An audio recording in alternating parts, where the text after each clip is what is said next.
Alright, we trudge forward. Onward. Who trudge?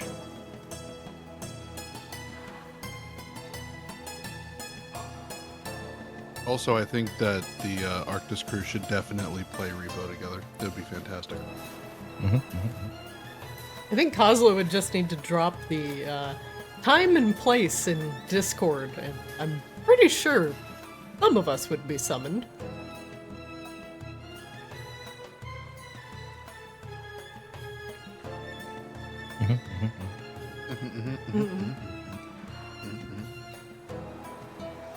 Is plotting acceptable, or is trudging the only way to get down these stairs? One must trudge!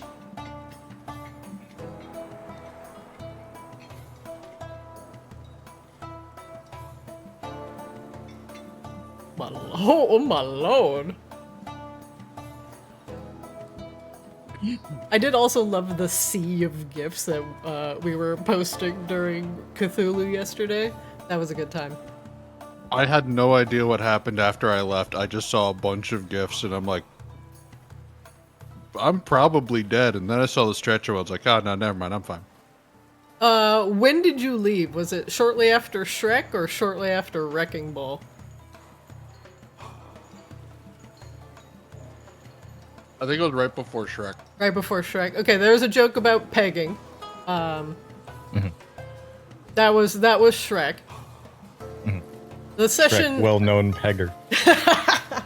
the session ended with us running out of the mall with the kid, and then Catherine passed the kid off to Solomon, and then Solomon got in the car with Birdie, and then Catherine got. I put the kid in the car, Oh, but you- I stayed out of it. Oh, okay. And then Catherine got in a different car and proceeded to, at full speed, ram into the monster, not wearing a seatbelt. You forgot rear-ending your compatriots first. I lightly tapped her. She might have vague whiplash, hence bottom gif. Vague whiplash. However, full speed in the parking lot, rams into the monster, pins it under the car. Solomon, clutch as hell, shoots the gas tank, explodes the car, but Catherine went flying out of the windshield, and then she had to make a luck roll to not be street pizza, and then I proceeded to spend 23 luck in order to survive. So, It's a lot of luck. where in proximity of the ambulance was this pinned monster before it exploded? And near a manhole, because it was trying to escape with the artifact, and Catherine was like, "Oh, no, you don't!" And so Oh, good. after she hit it with the car, and then the artifact goes, like, skittering off to the side. She pins it under the car, goes flying out the windshield, does not become street pizza, grabs the artifact, gets in the car, session over.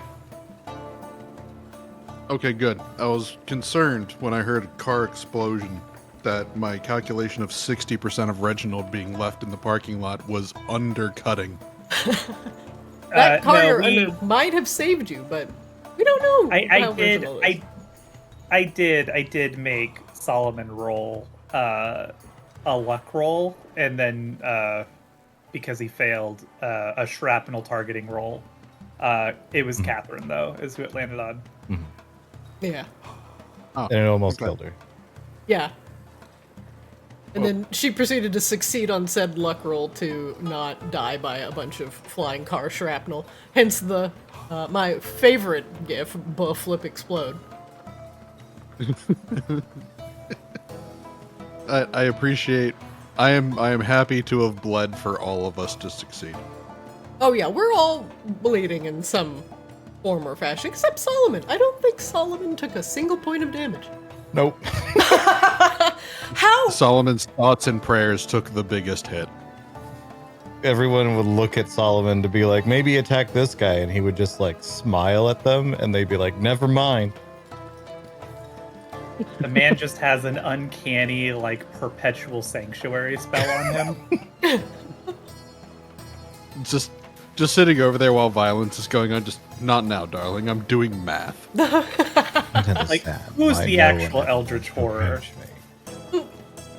See, that's the long game. Whatever weird math it was that Solomon did, maybe he's actually possessed by something now. Now, see, if we ever did another Call of Cthulhu session, I'm like half inclined to like step out, but to only help Raine make maps and shit for the next session, and then rig them up so they look cool. And then I can just sit back and watch as Raine schemes. No, who's going to get stuck in the baby gap if you're just the advisor? No vizier work for you. Yeah. Welcome to the Gap. Next I had to time Google, you're going to find. is Baby Gap bankrupt? And then no, turns out they're not. Huh, today I learned. Yeah. I would have thought sure they were. No, they're still I do going. appreciate I mean, Gap is somehow still around. you somehow found the back rooms on a whim. I was guess- half expect. I mean, like Bed Bath and Beyond is now like bankrupt, right? Like one of those home furnishing ones is bankrupt. I think most of them are. Yeah. And also, that means that its subsidiary, Bye Bye Baby, would be in the same state. Bye bye, baby. You know, I don't like the implications of that. No, buy is in money. I mean, Bye still, the bye baby, implications aren't a better, division but- of Planned Parenthood. Goodbye, baby. Oh my god. All right. Well, we're all going to hell. Anyway.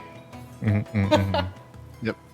Yeah, apparently Well- was. Yeah, Bed Bath Beyond does no longer exist. Yeah. F's in chat for Bed Bath and Beyond. Website via the Wayback Machine. All right, I'm sorry. Let's actually do what we need to do. All right, everybody, welcome back to Arctis. We do have a couple players out today with various ailments, and so we will wish them well, but we will continue on as I want to continue chipping away at the plane of Earth and push forward this lovely little narrative that we have going on. Let's recap last session since we had Raine out. And Raine, you are going to return to the shattered camp, and things are just slightly different, a little less populated than they were before, previously on Arctis. After talking to numerous Peck enslaved by the Tao in the plane of Earth, the party discovered that Razidul Ironvein once had a glorious palace here, but due to his disgrace and dishonor, his palace was ordered to be destroyed, and the Peck, enslaved by the Tao, are taking it apart piece by piece, selling the expensive marble, well, at the whims of someone slightly greater than Razidul Ironvein. However, after being kind to the Peck and avoiding the Tao and the Basilisk roaming around the center of the area, they had discovered that at least one of the elder Peck had recognized who Grabella was, warned her of the dangers of even hanging around this place, as Razidul brought great dishonor upon the Ironvein name. Razidul now is imprisoned. City of Jewels.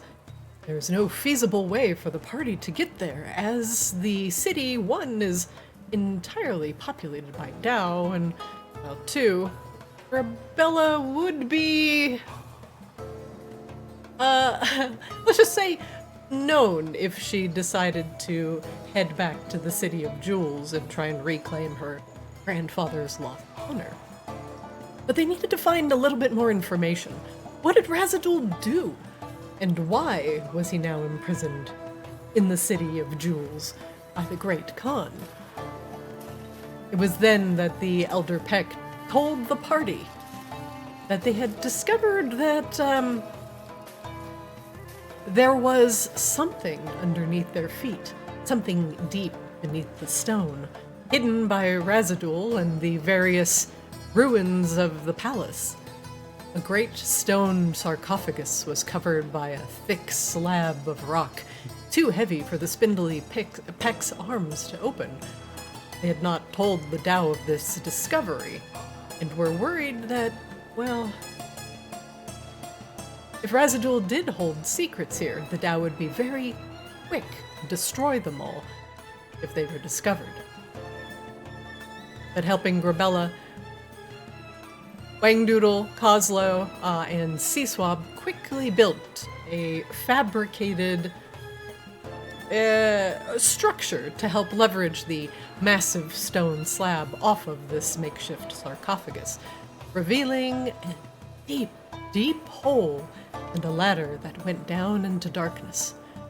The party had convinced the Tao, quite readily, to leave with a host of Peck, with nothing more than a simple bribe. The Tao were greedy, covetous, and Kozlo very cleverly took one of his expensive star rubies and then cast, what is it? The value one. Looking? Distort value on it, making it look much, much more valuable to the naked eye than it would normally appear. But the Tao seemed to see through the distort value, but was later convinced that, she wanted Grabella's golden dragon mask in addition. And the party agreed that, yes, you can have the dragon mask, but only after you return. He gave them 2 days, agreeing to the disguised merchants of Kozlo and Wangdoodle, that they would have 2 days in order to take as much marble as they could from the area, and that the Tao, the Cyclops, and the host of Peck would be back in 2 days, and hopefully they were gone by then. So now the party has a couple days to explore what just exactly resides underneath the shattered camp.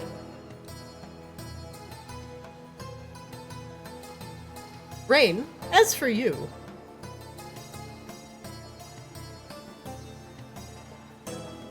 looking at my notes real quick. Raine, as for you, you have taken a moment to scour the area of the desert around the shattered camp just to find anything that might lead you to, say, anything interesting.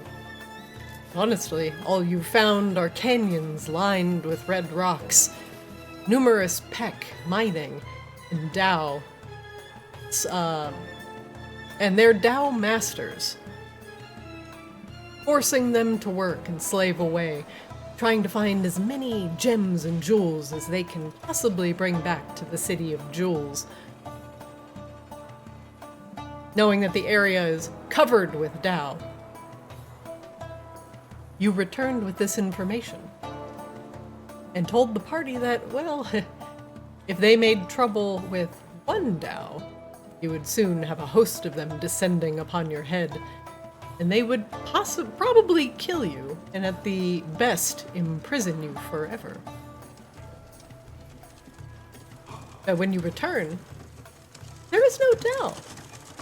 The basilisk that was sipping at the lake in the center of the area is now gone. And there are significantly less Peck than there were when you arrived. As you ascend the final marble staircase and look around at the assorted ruins, there are only a few Peck remaining, and many of them are gathering up their things, ready to take a much-needed 2-day vacation, following in the Tao's footsteps. However, a contingent of Peck, Kozlo, Seaswab, Grabella, and Wangdoodle are currently in the very northwestern corner of the camp, peering down at the entrance from this hidden stone sarcophagus, just wondering what lies beneath the shattered camp.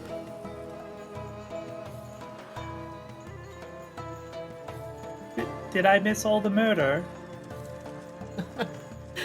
Raine, You're not gonna believe this.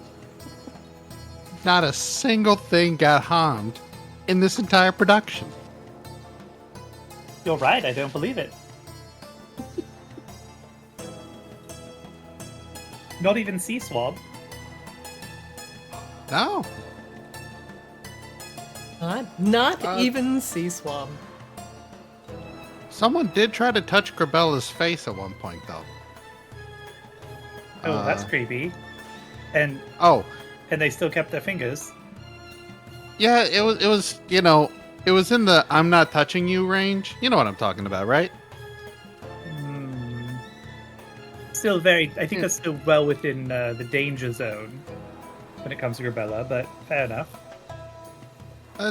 Apparently, Grabella kind of seems, shares features with someone important. I thought we I knew don't know, that. Well, Yeah, well, Granddad, or something. Yeah. Well, Yeah, anyway, but why apparently were that you? was going to cause a problem. Rain says as she stuffs a cake in her mouth. No, we're fine. There was a Dow. We made a deal with the Dow. I didn't look or sound like anything I do now, so I mean, technically, I could be the last one here and just make it seem like everyone disappeared and we don't have to pay anything. Oh, we're paying somebody something. Oh, we did pay a little bit. Some gems. Perhaps a wand or two.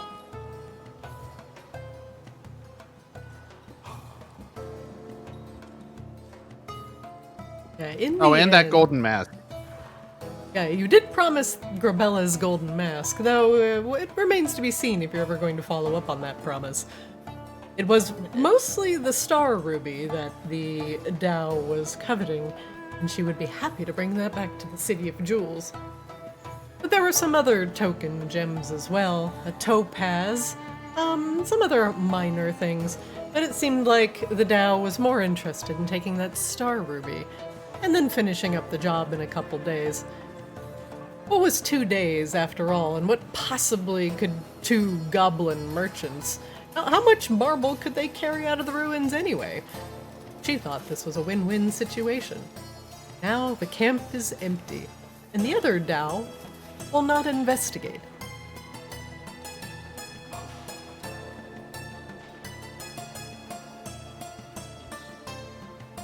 Tired from heaving up the massive stone plate over the sarcophagus, the Peck slowly slump to their rears and sit heaving upon the ground. Whew.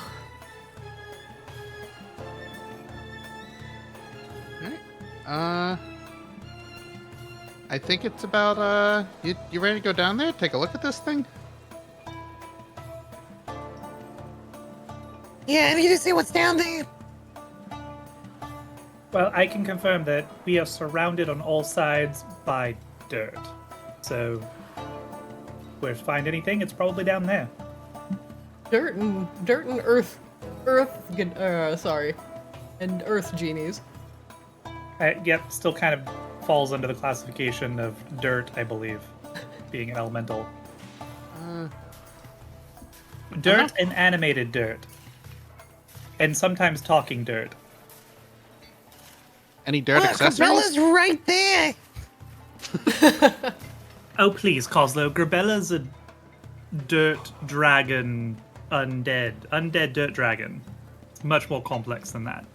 Give us some credit. The elder Peck steps forward. Thank you for getting rid of that Dow for us, even if it is for a couple of days. I would, for just a brief moment, like to keep Grabella and friend here. He points over at Sea Swab.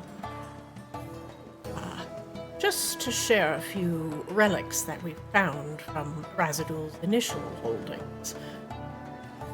But the rest of you three, head down in there, and we'll make sure none of the other Dow get curious about why our mining operations here have stopped.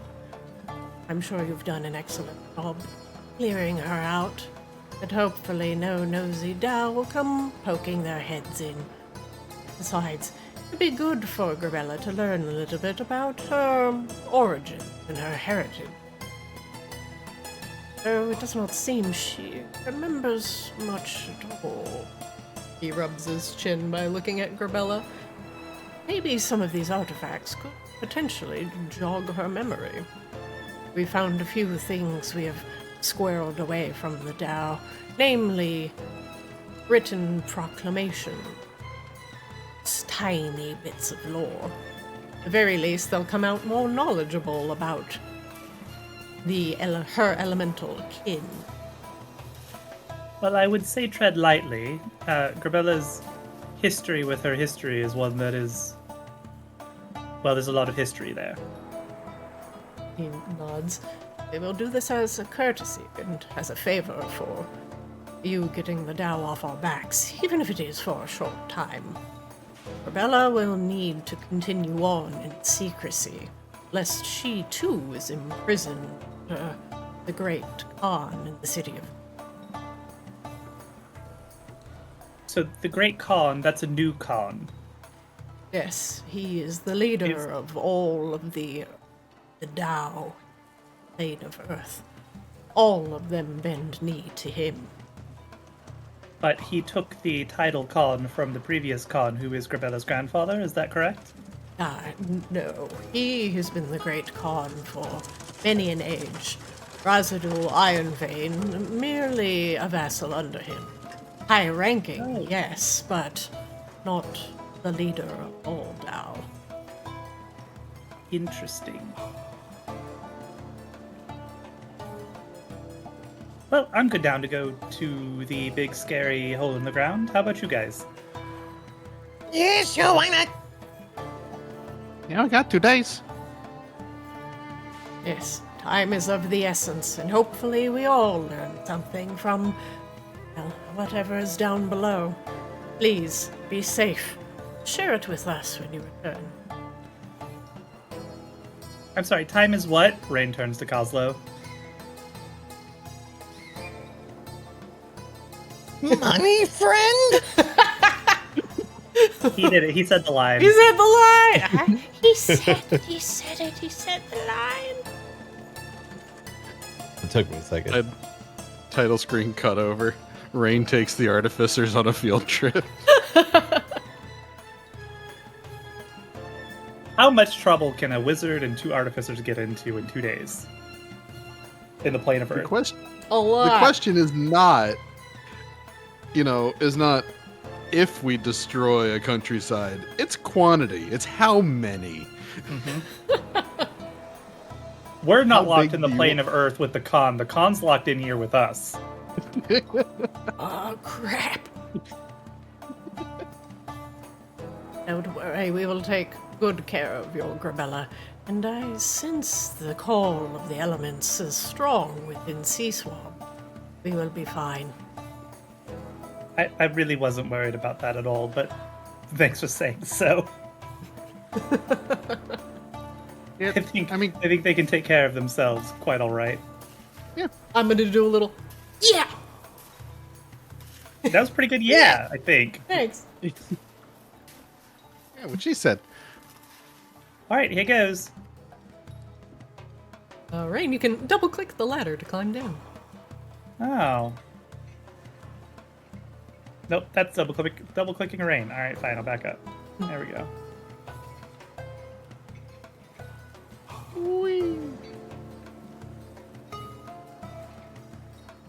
And Coslow, too. Ooh. Up. Oh no! Hang on. I've created the temporal displacement again. Oh boy. Wangdoodle, why do you accidentally clone yourself so often? There are times where I'm making an experiment where even I go, maybe I shouldn't do this. And then I think it'd be really, really good if I could just clone myself and let the clone go do it. Yeah, I can show you my notes on cloning. Actually, I would can show love you my that. clone sometime.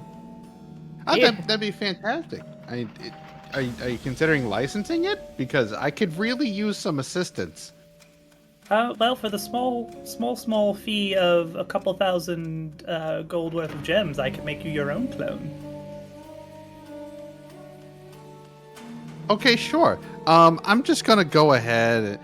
Wangdoodle makes a note on basically what looks like a bar napkin. Requisition large amount of gems for research for the college. As you all climb down the rickety ladder, you go down 10, 20, 30, 40.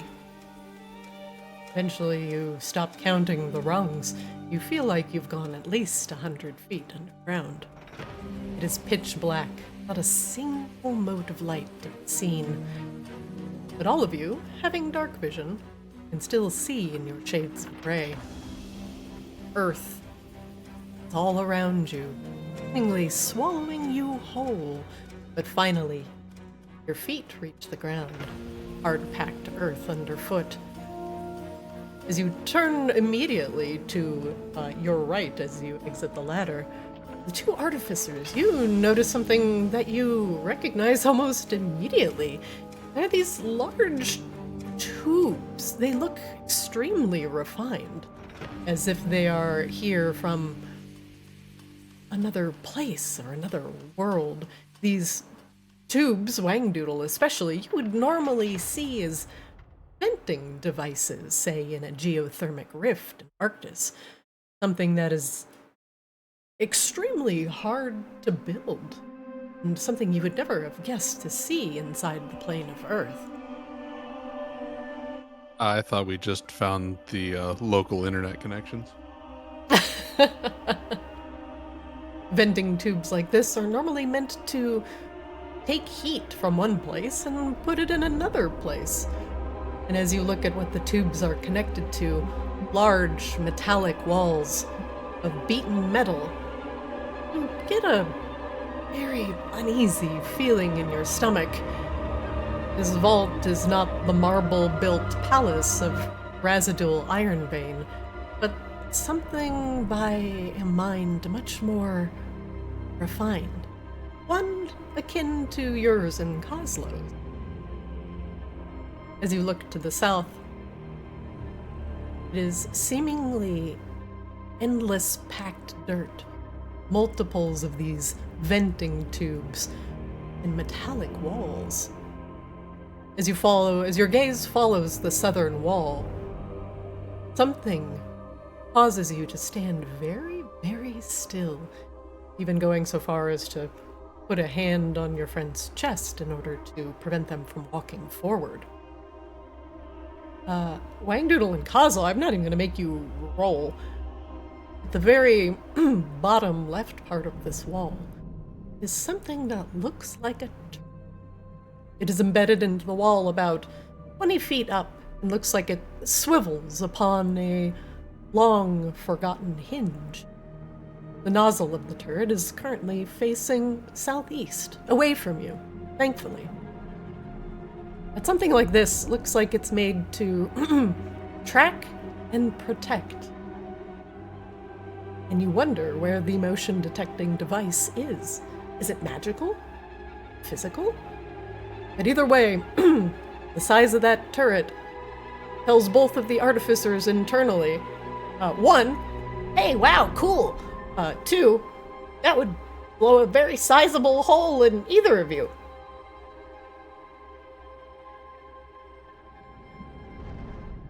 Yeah, but can I take a moment to just, like, silently judge all of the poor welding on these vents?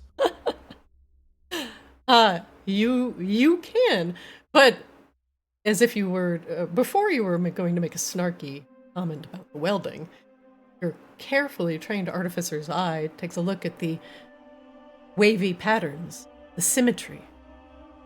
This is excellent welding. In fact, this is trained welding. This is no amateur's job. At the very, very south, past the turret, you can see the tips of a large wing.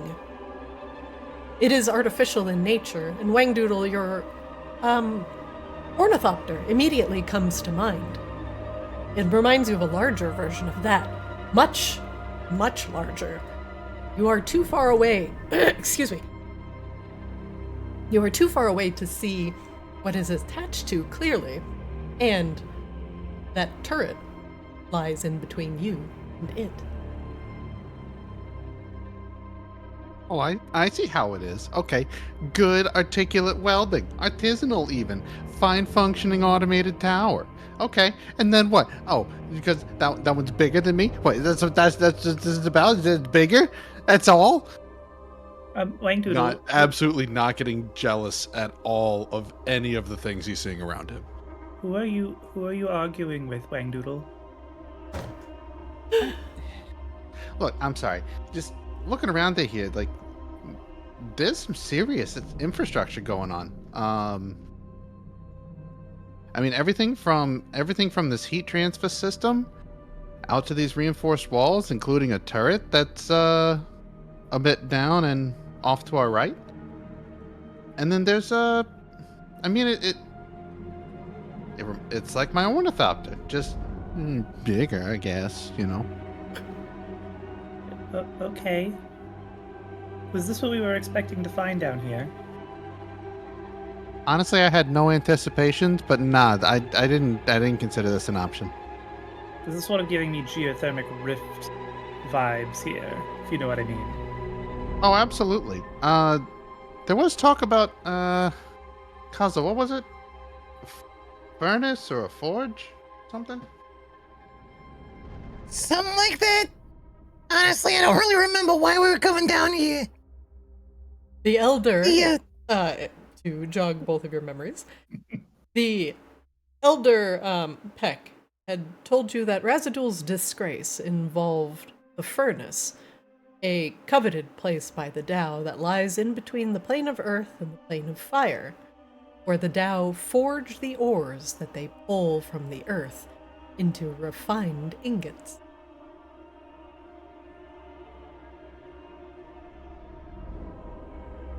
So is that what we think this thing might be? Probably part of it. Forge? I would say it's probably, if it's not part of the furnace, it's definitely taking the heat from the furnace. And do we think it's a little bit weird that the Tao are just stripping it for, like, marble and stuff? Seems far more valuable than just some stone that I have to imagine is rather plentiful in a place literally called the Plane of Earth. Yeah, I mean, that makes sense. I thought it was some kind of like political move. Right? So he goes away, and then the other people who rise to power want to change history by making him disappear? Right? That kind of thing? I suppose that could make sense. Or maybe ideologically they disagree with whatever this is supposed to do.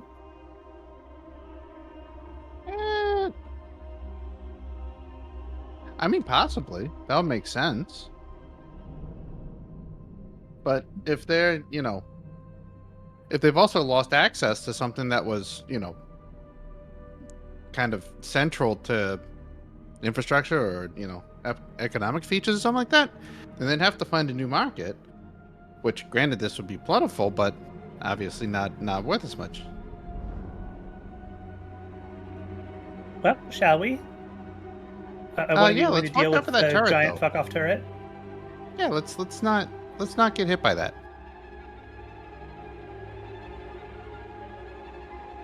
It'll probably have some sort of trigger mechanism or something, so watch your step. It looks like it pivots pretty easy. Potentially automated? Yeah, that's why I figured it might be like a tripwire or a pressure plate or something. Wangdoodle, make me a perception check. I am perceiving. I am not perceiving. Your eyes are fixed on that turret, both in some a little bit of jealousy and a little bit of awe. Look at that heat. Whoever did this also took the time to soft hammer that into proper curves. What is even, why am I seeing this? Why now? Look at you. You went and you took a perfectly good artificer, and look, what did you do? You went and gave him anxiety, Christina. No, I'm trying to give him a complex. It's different.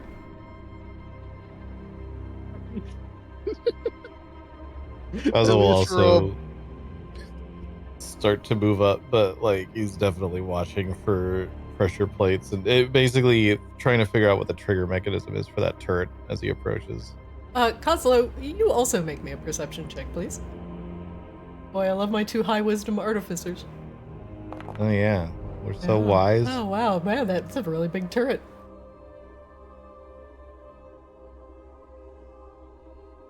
We're so good at this.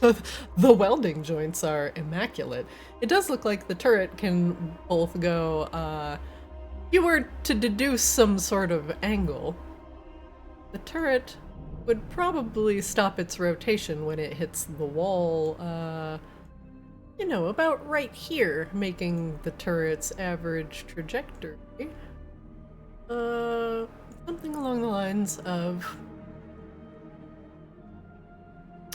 this, if you can see that faint line on the ground. Yay! I love sight lines. Huh, okay. So with that bit of geometry, you could probably get like right up to it and look really close, as long as you just hug that wall, right? Yeah, and I don't think you can go straight down. So maybe we can just get underneath it?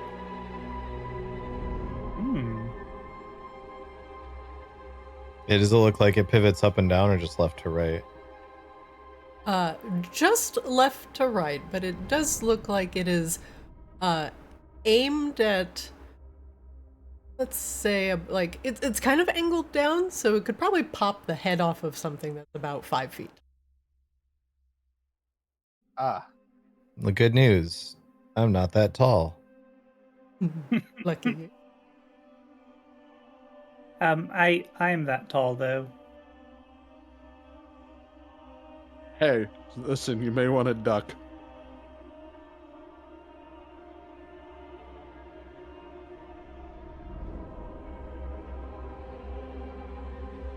As Wangdoodle moves under the turret, it does not move. Wangdoodle, make me one more. Make me an investigation check while you're under there. Oh, You this can- is going to be so good. You're an artificer, so I will allow you to do this with advantage. This is going to be so good. Okay, Wangdoodle. You get under it, and now you're an artillerist artificer, as both are. Turrets are your specialty. This thing is long rusted in place. It would take a significant amount of work to actually get it working again. Going under it is safe, but you are 100% sure that, at least right now, without a little bit of TLC, this doesn't function.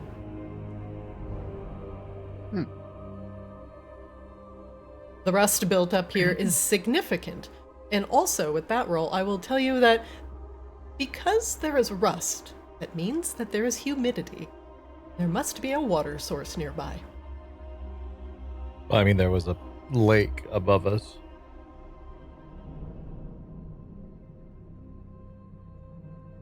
So yeah, the but that also plumbing- means that we won't know much about this ruins either, if they're underwater.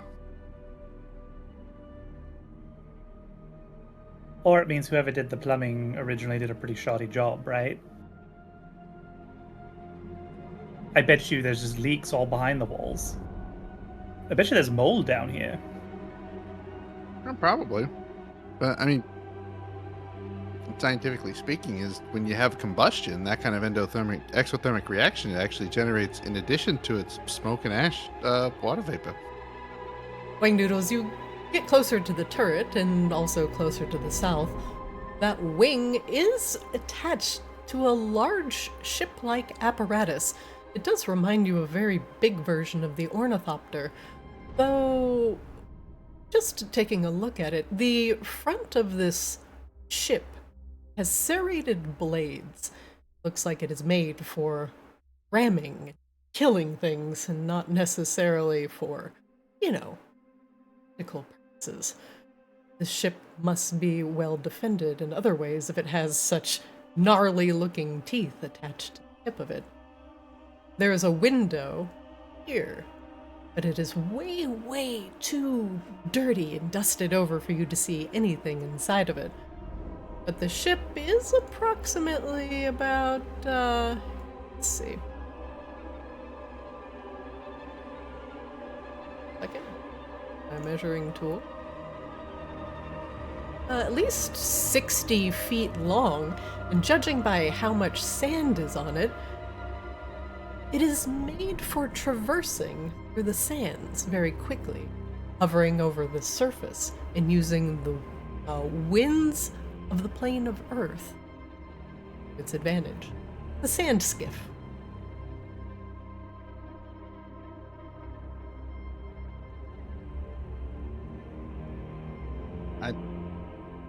Oh, let's go take a look at this.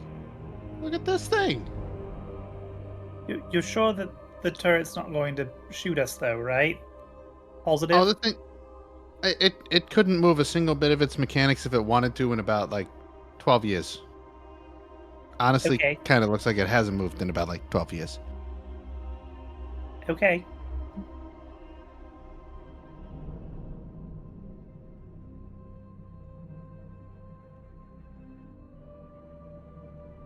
Ominous game Is this- pause. Is this the find out segment of Wangdoodle saying everything's fine? No, It seems like it's the find out segment. No, continue. There's no way it could possibly be harmful. Pause game. No, I'm sure this is fine. But anyway, I'm gonna wait for the rest of the group to catch up to my position. I would hate to, spoil the surprise for everyone. Hate to be the only one getting ripped to shreds by whatever it is we're walking into. The shreds, you say? Heads. Oh, there's a couple of these. Wangdoodle, there is another sand skiff to the left. This one pointing its serrated blades directly at the party. As I zoom around the corner, there is a multifaceted glass structure that is lined with metal to the north. Again, the glass is so covered with sand and dirt that you cannot see behind it. There is a large sand skiff to the west. Again, 2 windows on either side covered with a thick layer of dust. And you see alongside one of the wings, placed on this side, that there is a small bridge connecting the skiff to the larger structure that the turret is connected to. A long, unused path. Looks like it goes between the 2 skiffs. The dirt is more compact here. And it looks like it's a very pointed path as the skiffs possibly were loaded and unloaded things repeatedly.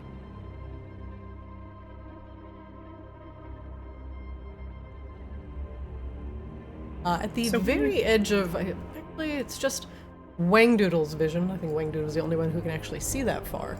There's another glass-domed structure to the very south, again covered in a very thick layer. So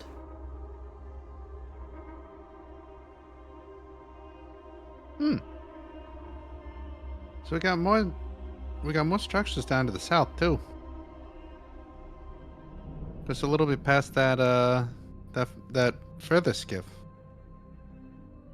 So what do you think the big toothy beaks were for? And they look like they're designed to dig in deep and then get stuck. So, some sort of combat. Whether it was against something alive, I have no idea. Or digging, perhaps? Potentially, but the design and the slope of the blades, that's more of a puncture, not so much a scoop.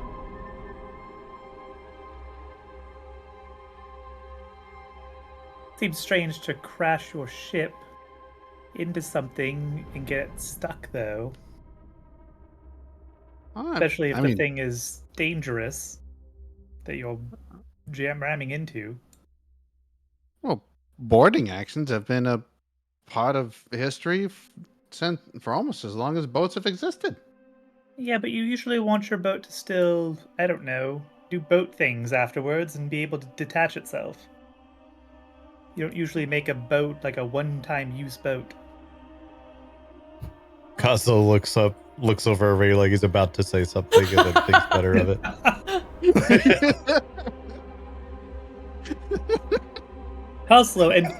Coslo pioneered the disposable boat. Raine, in between. Why do you think he got in so much trouble with those docks for so long? The rest Ray of knows the nothing building about to the that north. legally. Right, the rest of the building to the north is perched on top of a small cliff, making it a little bit higher than, well, your normal top of your head height. Underneath the wing of one of these sand skiffs, you do see a bridge that connects the back part of the skiff to the building. Does that bridge appear to be something we can climb onto? It is about 10 feet up and a little bit out of your reach.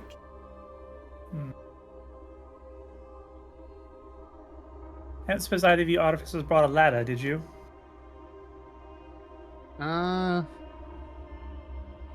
Specifically a ladder? I don't think so. I have Or an a stool? extendable pole, It so we'll wouldn't be pull out hard. his weird extendable pole that now I have to find in my inventory again. Are you gonna pole vault up there? I don't know. I also can't find. I have too much shit in my inventory. Amazing.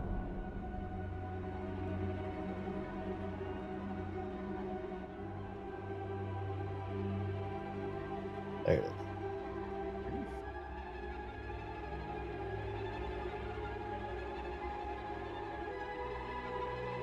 You can certainly try to pole vault up there. You, the athletic expert.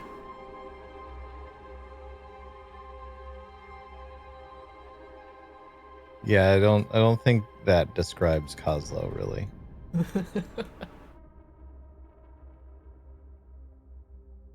I could cast rope trick. I don't know that super helps either because it would still have to climb the rope. Definitely an option. If you feel confident enough to climb the rope. I mean, there has to be some kind of way to get up there. I mean, we could also, I'm pretty sure all of us can fly. actually, that is true. Mm-hmm. Thanks for the reminder. Rain can fly now. Actually, hang on. We could just here. Hey, Wangdoodle, come here. Yeah? Come over here. Okay. Rain is just going to grab Wangdoodle by the scruff of his neck and fly up there. You're small. Yeah. Yeah. Like I'm he's- small. Yeah. All right, you can cast it- fly. Rain doesn't have to cast fly. Spectral wings, like spectral dragon wings, just emerge from her back, and she just fucking flies. Oh. All right. That's just always on. That's just a thing now. Rain, I'm gonna move Wangdoodle, and I'm gonna move you as you both fly up to the top of the skiff. As you get on the bridge, Rain, there's definitely a couple things that you notice. The back of the ship, attached to it, you and Wangdoodle both see this.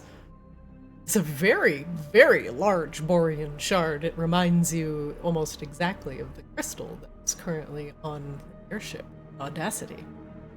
It's attached to the back of the ship, presumably a power source. Though it is dim, not emitting any light. The other thing that you see, as you are now 10 feet up on this bridge, is you can see the massive front doors of this compound. Two huge metal doors. That's not, that are down here, but that's not the thing that catches your eye. It is the two still sentries, the stone golems, that stand upon the stairs in front of the door, motionless, staring out into nothing.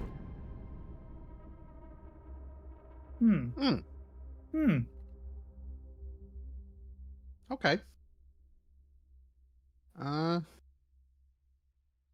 At least at one point, this place was very well defended. Apparently so. Uh, Raine, there's a Those door one- to the north and a door to the south. The southern one leads to the skiff. The northern one, presumably, goes to the building.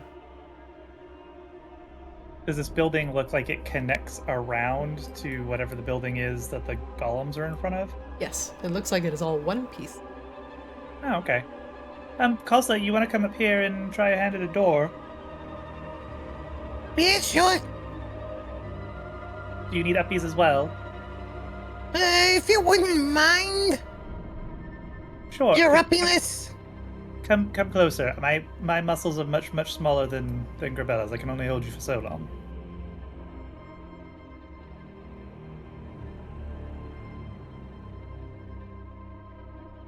The only reason I can probably do this at all is because you're all like 3 foot tall. Raine will just flutter over and deposit Kozlo next to Wangdoodle and then just hover. I'm gonna put you here. right here. Yep, seems good. One of them.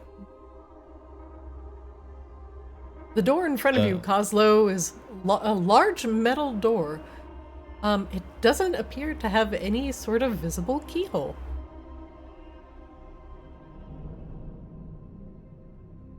I will look around to try to find some semblance of a latch mechanism, at the very least.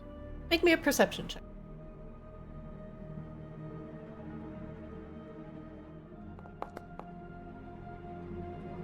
You look left, right, even at the skiff behind you. Neither door seems to have any sort of latch, button, or other sort of apparatus meant to open it. At least not from here. So it's not like latched shut, it's just a piece of something that's in the way. It is just a big metal door that has no handle, latch, or keyhole. Okay. I attempt to move it. Make me an athletics check.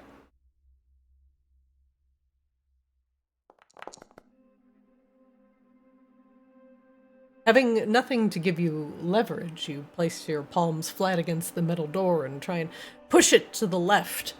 It's not budge, one bit.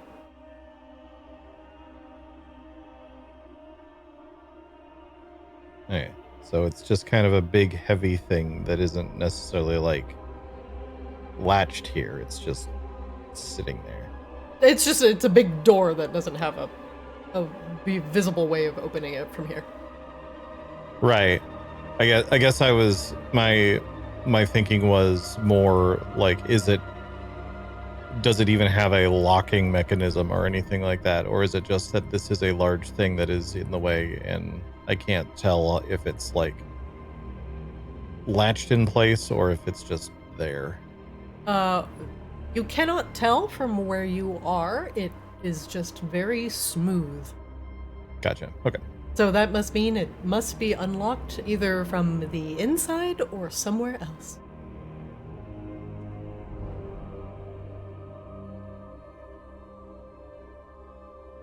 Yeah, I'm not getting much out of this. Any preference on where you want to go? Kazel will point towards these stone golems down to the southwest that I can see just to the edge of my vision. Maybe not where those guys are. Do they seem active? Or are they just as dormant as, Are they dormant as everything else in here? I don't know. Do you want to find out? From this distance, can we tell, are they like moving around at all or are they just completely still? Kozlo, make me an Arcana check.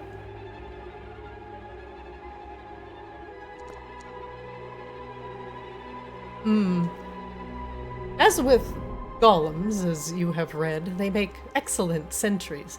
They don't breathe, they don't eat. They're very, very still. Usually the only way to see if a golem is active is to attempt to detect magic. If it has a residual trace of magic on it, then they are active.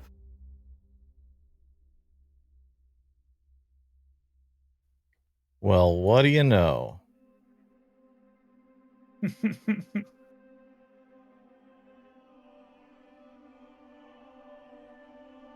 Well, what do you... Where's my spell?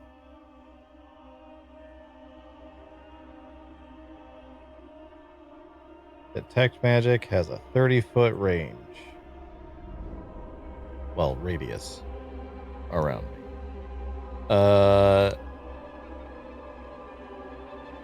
Here's what I'll do. I'm gonna cast detect magic now, which concentration lasts up to 10 minutes.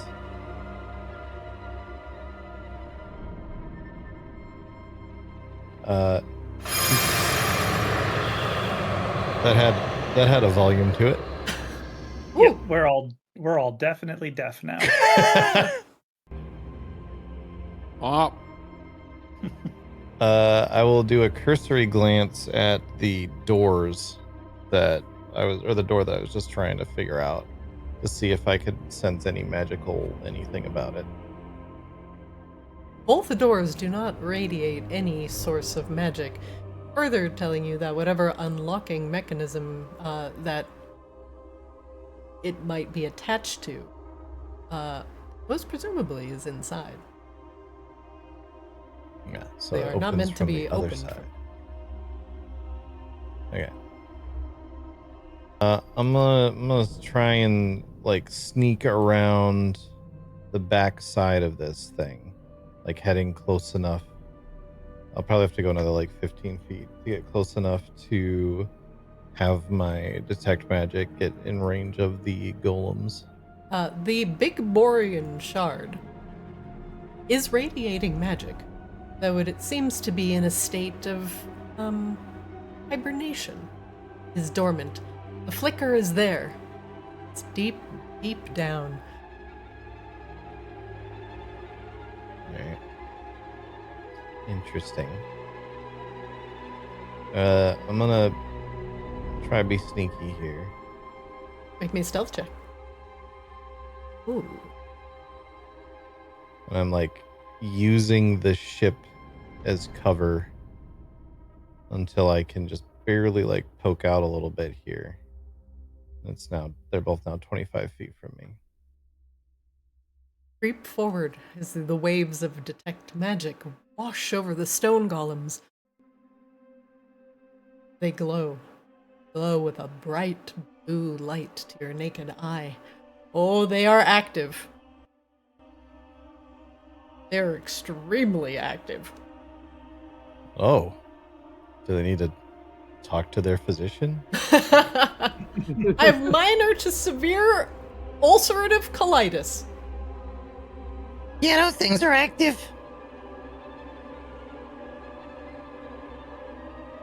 okay. So There's yeah, a let's door not- down there they got into, so we might just have to go through them.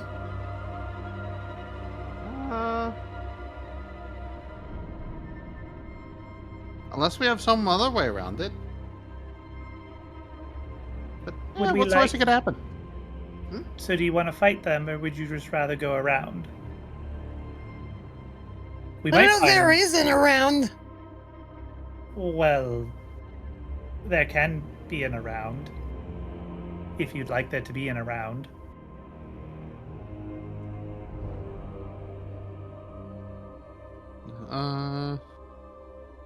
Wangdoodle, you do remember you have the most extended dark vision out of the rest of the group. Yours is 120 feet, and your party members are 60 feet. There was definitely more to the building to the south. Yeah. Why don't we go around south? You know, just go around this thing, go down, kind of dodge the golems altogether. Yeah, we can just go this way.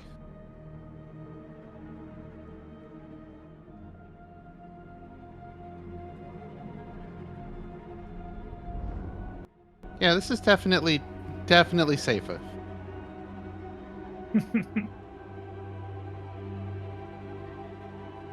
The two skiffs are identical in appearance, judging by the amount of dust on the wing, long unused.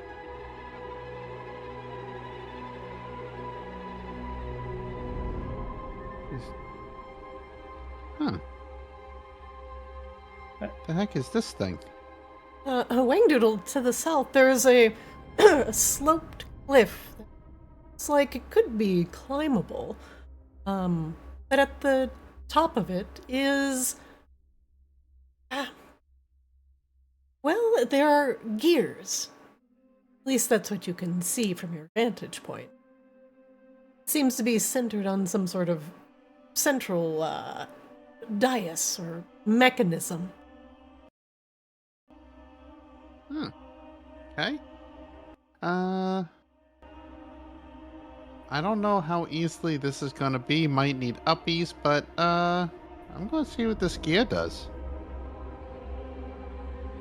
You do notice that there's also a turret on the other side of that wall, right? Yeah. I mean, it's there. Just making But sure you if- saw it. If it's got anywhere near the exposure the other one does, that probably hasn't moved in about 12 years either.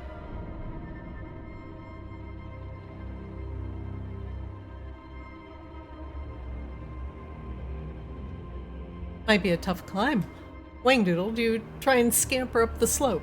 It's about 10 feet up. Yeah, we'll do it. There's no way it's gonna go wrong. Make me an athletics check. I believe. You're small, and there are enough handholds for you to scamper up.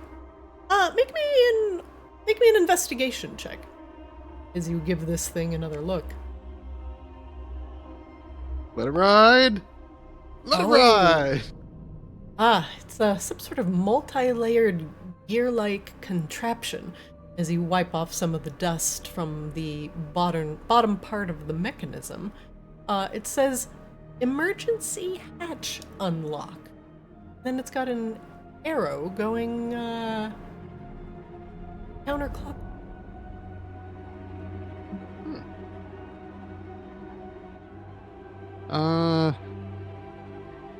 Do I have a can of WD-40 in my inventory?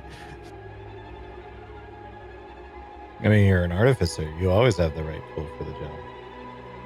I do always have the right tool for the job. Amazing. Yeah, come up here. There's a emergency hatch. There's a wall. Oh, Raina, are you going to flap up there? Yep. Flap up. Flap, No flap, check flap. required. Oh, calls it. I'm sorry. Did you want uppies? Haslo just kind of puts his hands up like, All right. Rain leans over and just like gingerly lifts him like the 5 feet required to get his foot purchase.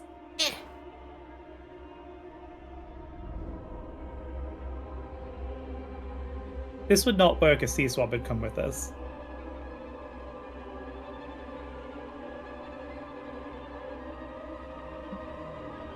Well, What do you think is all in all surely these he wouldn't boxes need over here? not sure. Wangdoodle carefully applies WD-40 to this before trying to turn it. You begin to oil up the mechanism. Rain, what are you doing? Rain's investigating the suspicious boxes that are definitely not full of 300 pounds of explosives. Rain, make me an investigation check.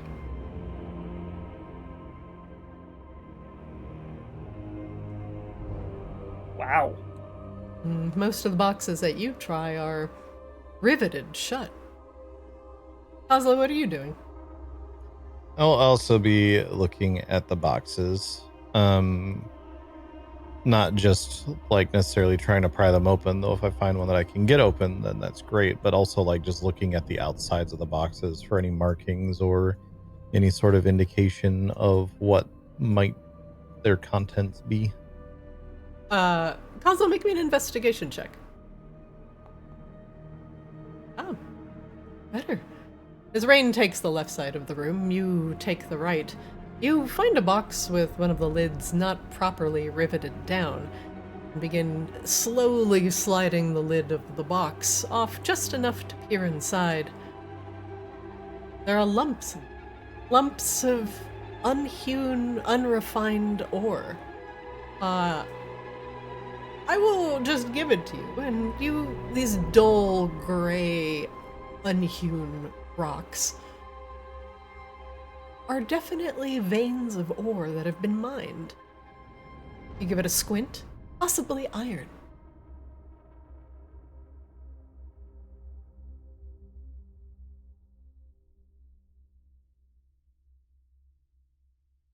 Looks like just a bunch of ore.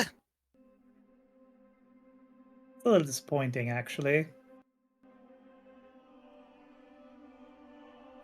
I mean, we could just get iron back where we came from. My detect magic is still active. Is any of the ore glowing at all? No, the ore does not seem to be magical in nature. Okay. What if it was supply for the furnace? Furnace thing.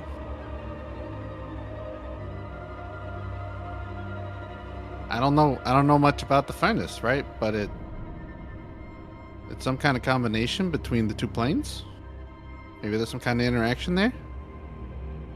Well, that's generally what a furnace, I suppose, would do, but it still doesn't mean that the ore itself has any inherent properties. Perhaps something in the process. That'd be my guess. If they even make anything special with the furnace at all, I don't even know. We never asked. Maybe it's not a physical furnace. Maybe it's like a metaphorical one or something.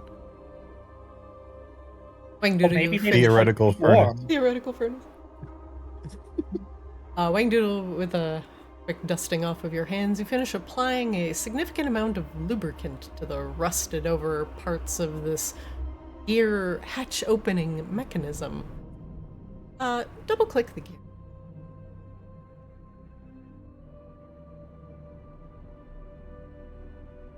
Okay. One moment.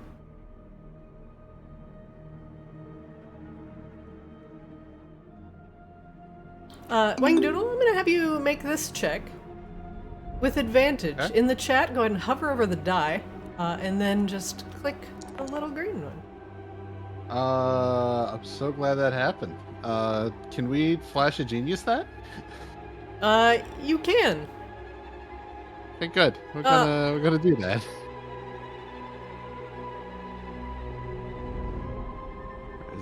Where is it? Wangdoodle, Where are is you it? sure you want to do that? It seems like that will not make the. I'm never one to really take away and just be like, no, DM, I'm not going to listen to you asking me if I'm sure. Yeah, let's go ahead and save that. You try and put your weight into it, Wangdoodle. Ugh! Oh man, you might need some help. Of course, someone who made the meaty, the biggest ships makes a big gears and doesn't think about. Can I get some help? Sure. will step over and try to help. Kaza, go ahead and With double our click. powers combined, Kaza, go ahead we and double have click a the single gear. muscle. Again, hover over the die in chat and click the green one for advantage, please. Same fucking rolls.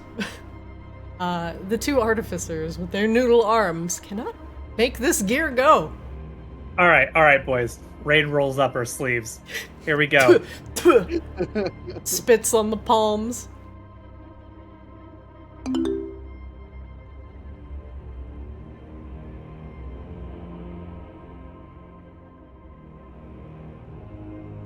Amazing.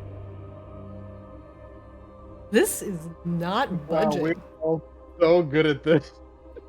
Just pushing it will not give you the results that you want.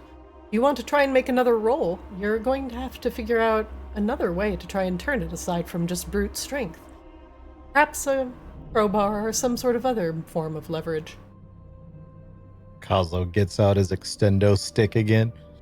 Let's It's do it. time. Alright, Kozlo, what are you gonna do with that extendo rod?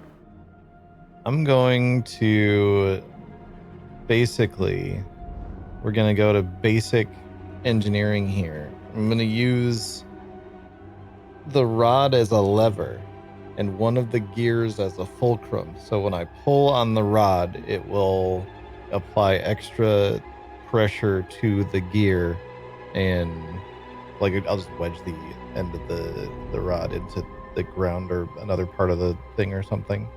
But in such a way that as soon as it gives, like the stick falls away and the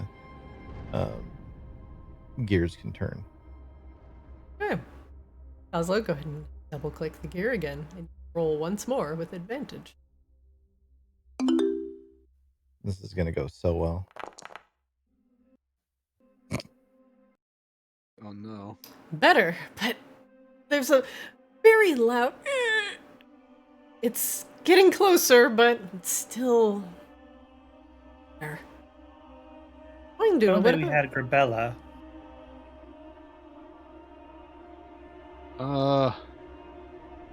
Hang on. Hang on. Is this a come back next time when the rest of the party is with you situation? No. We just don't have a long enough lever. Don't worry, we got this. Taking my stick ain't long enough. Also, Raine, you didn't make your roll with advantage, so I will allow you to try again. Oh, Wangdoodle had lubed it up, so just do the straight roll.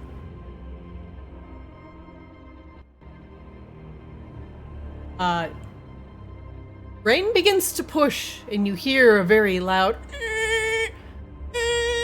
It feels like it's just on the verge of going, but Raine might need just a little extra oomph to get her over the finish line. every muscle fiber, all two of them in Raine's tiny little noodle arms, are straining. Now, if anyone would like the flash of genius, that might be a slightly better. Let's do it. Yeah. That's a lot better than the idea of Wangdoodle's going to help by pushing Raine to add force. Alright, Wangdoodle, cast your flash of genius. A 5 to Raine's roll. I didn't take the point, sorry. There you go. Yeah, we'll add 5. Makes it a 20. The gear finally begins.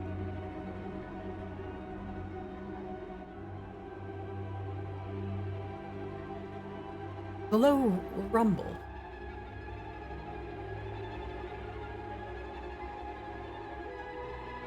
One moment.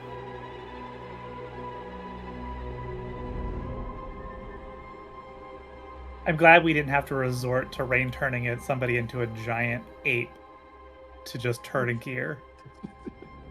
But that was about to happen. No, I've got, look, I have a net that we could put over more of the teeth that we could then bind together through a trident that we could then attach the extendo pole onto. There's so much room here for more leverage.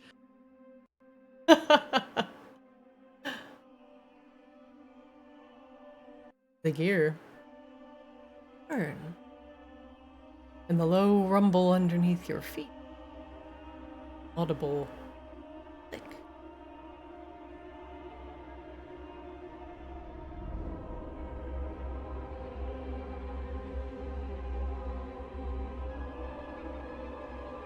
Every time I consider preparing telekinesis, I always think better of it. Because I'm like, nah, we have Grabella. And every time I don't do it, like, Grabella's, like, not here for some reason to deal with the stupid strength checks.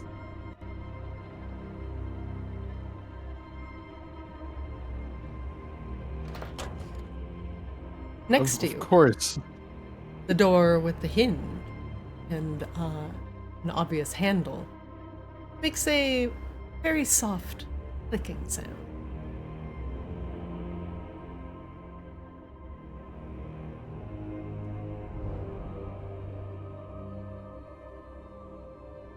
all that for that.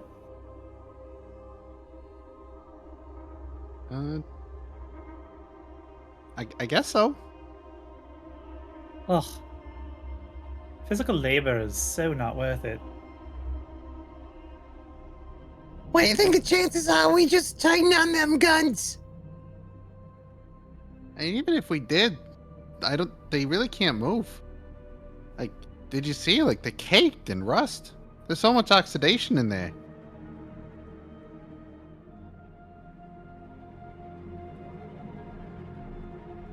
I'd still rather not chance it. Maybe we stay on this side of the guns for now, though. Yeah, sure. Yeah. I mean, did say emergency hatch though, so I'm assuming doors, not guns. Unless opening the emergency hatch triggers the emergency protocols, which triggers the emergency guns. No, that's way too logical and straightforward. There's not enough bureaucracy there.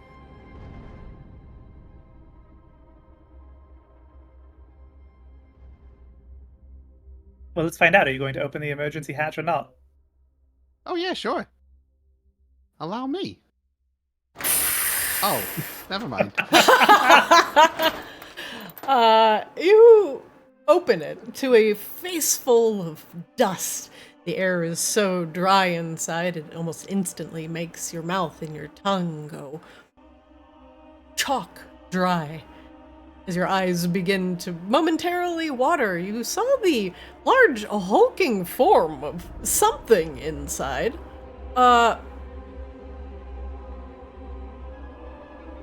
Somewhat rusty in color and cubic in nature.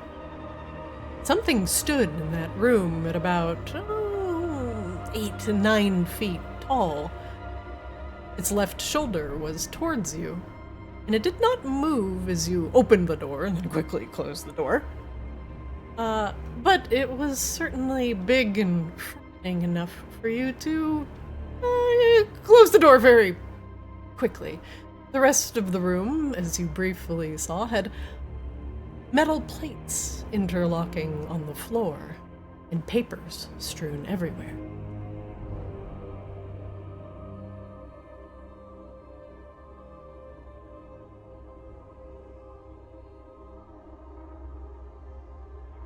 Okay.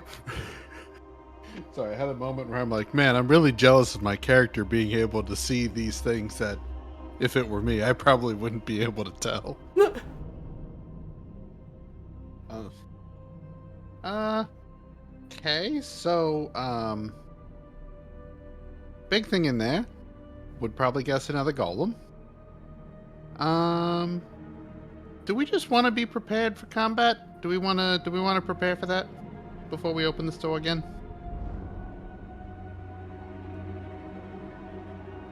Cannon, I think go. Michelle is prepared, so sure. Oslo will summon a cannon. Cannon is here. Yeah, I think it's time. I think it's party time. Cannon has full health and no temp HP.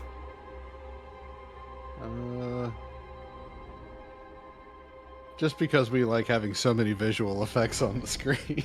Great.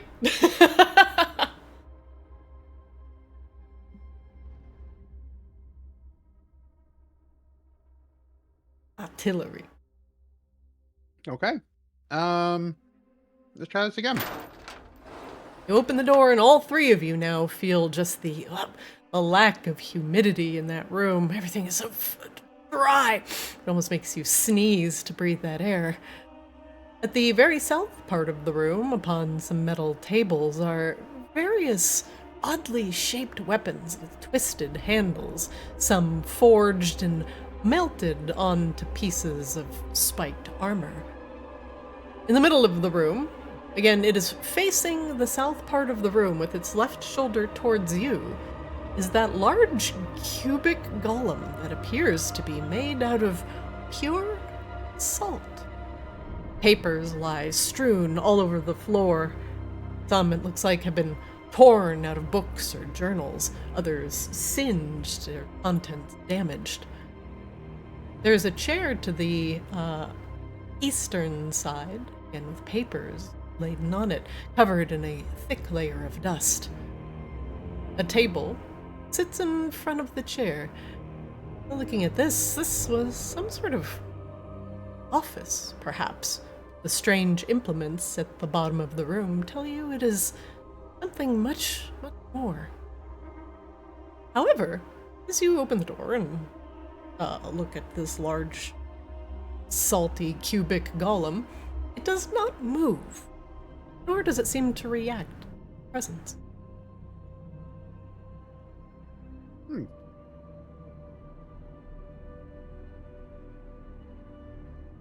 Well, this seems auspicious. How do you want to handle this? I don't know. We want to go say hi. Cheers to Cannon. Oh, here. Actually, I have an idea. Don't risk your cannon quite yet. Raine will cast Minor Illusion.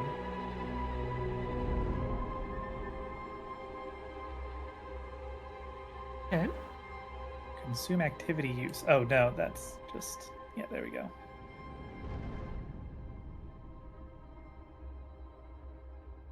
What illusion are you creating, right? We make a little kobold about yay high, and just kind of like walks up and like waves at the salt golem and jumps up and down. The salt golem does not react. Well, that probably means you're safe at least, Wangdoodle. Yeah, sure. Why not? Wangdoodle, as soon as you enter the room, a voice can be heard emitting from the salt golem, and a dull red glow begins to emanate from its eyes. Echoing through the room off of the metal walls, you hear the following. Moisture detected. Activation in 10, 9, 8, 7, 6. Countdown aborted. Well, apparently, I seem to be a particular moisture level that angers the golem. Yep, I gathered that. Yep. Yeah. Have you tried wearing deodorant, Wangdoodle? Maybe some Axe body spray. I'm more of a Old Spice kind of kobold, you know? Young Spice. Sporty Spice. But you know, if we could get access to something like, I don't know. No, I'm not doing that. All right, never mind. Scratch that. Let me get back to what we were doing. I mean, I don't know how we're gonna get through that. There are definitely doors over there. Can your cannons not just go in and pulverize it? They're not very moist, are they? Well, we can find out. We'll shuffle this one. Oh, nope. That was going to shut the door on itself. Now we're going to try. No warning goes. Wangdoodle, your cannon gets about halfway in. And then you hear the following. Moisture detected. Activation in 10, 9, 8, 7, 6. Well, Transfer aborted. Oh, actually, no. 5, 4, 3. Transfer aborted. oh, good. Okay. Huh.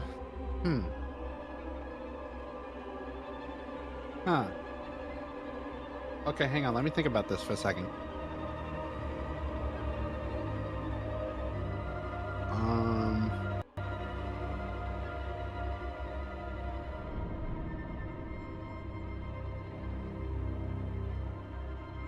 Wangdoodle is looking through his manuals to see if he has any way to generate a gust of wind to keep pulling air out of that room so that they can walk in and handle this, but I don't know if I got one.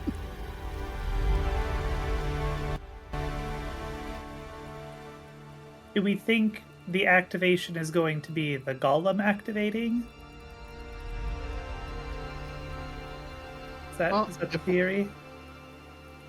It could be that.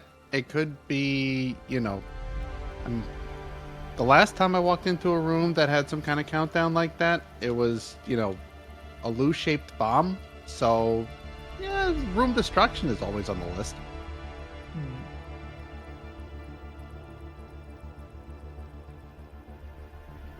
I mean, if we're all out here, we could just see what happens, right? Well, I can put it in a little bubble. It'd give us a minute to do whatever we want to do or get past it. Probably mostly get past it. But we could always just kill it.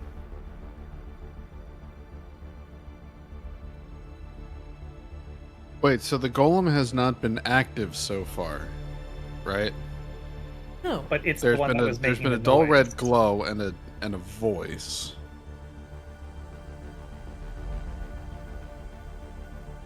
So if it's inactive, this may be time for our favorite spell. Wangdoodle starts doing some measurements.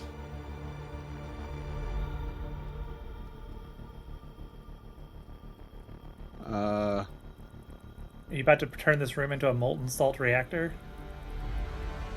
No, I was thinking more along the lines of, hey, remember when we had to move things because they weren't in the right spots? Oh. That could be clever. Tactical repositioning of the golem?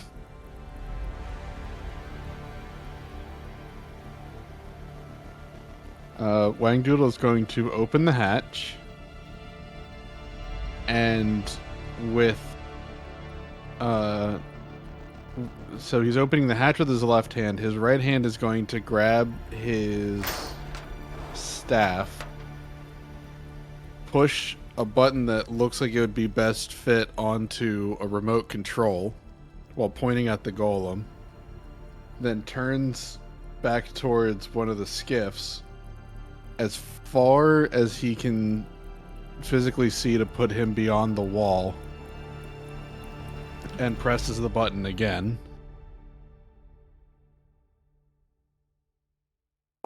For a little vortex warp.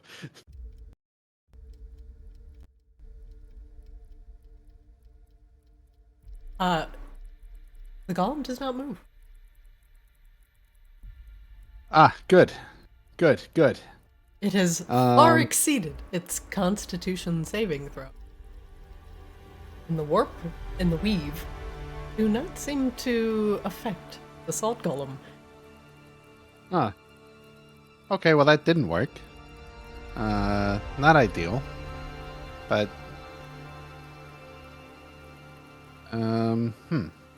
okay, so that's not gonna work. Tried that.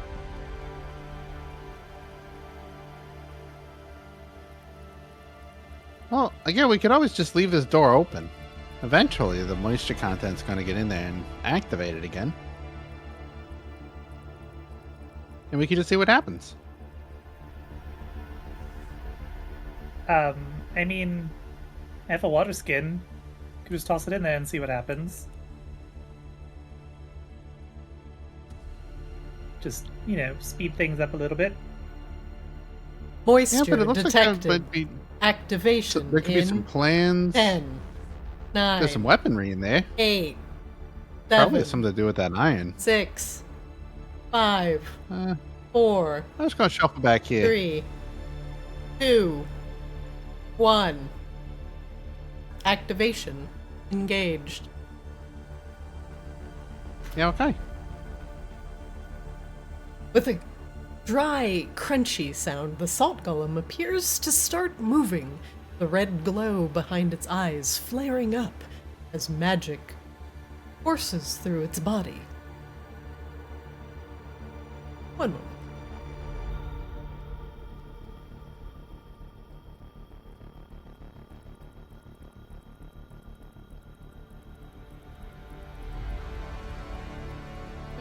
It's fine. I'm sure nothing could possibly go wrong while it's the three of us down here.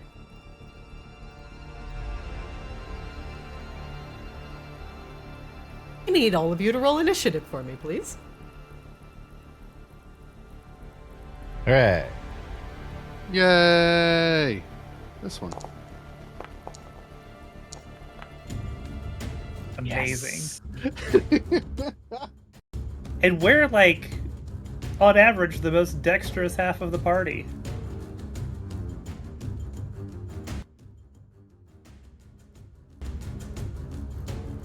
I feel like we were kind of debated into this.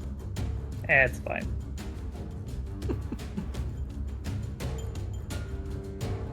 Moisture detected!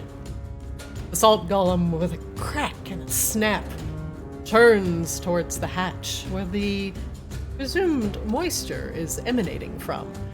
And you get a full good look at the golem as it begins to shed copious amounts of salt.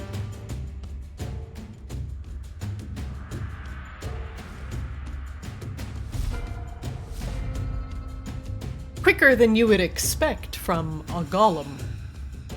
At full speed, begins to run towards the door.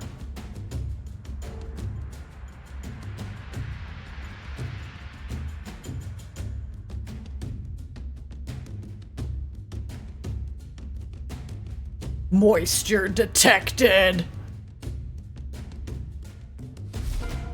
Oslo, you're up. Oh, I'm so moist!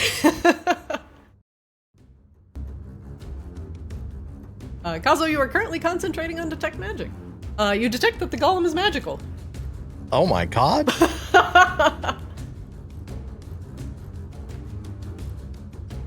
And apparently so are all of the Eldritch Cannons, Raine and Wangdoodle.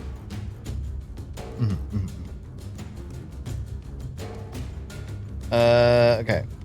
I am going to use my handy... Where is it? Nimble escape feature and use a bonus action to disengage. Smart. Come down over here.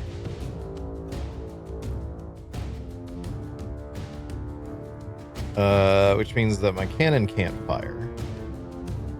But I still can.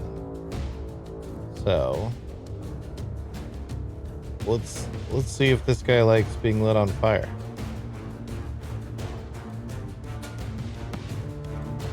Let's see if this guy likes being lit up. Buttons? Buttons? Where are my buttons from my button? Oh, not working? The hardest button to button. The hardest button to button. Yeah, I don't have an attack button. It's just showing the description of the spell. Let me look at it real quick. 121 creature.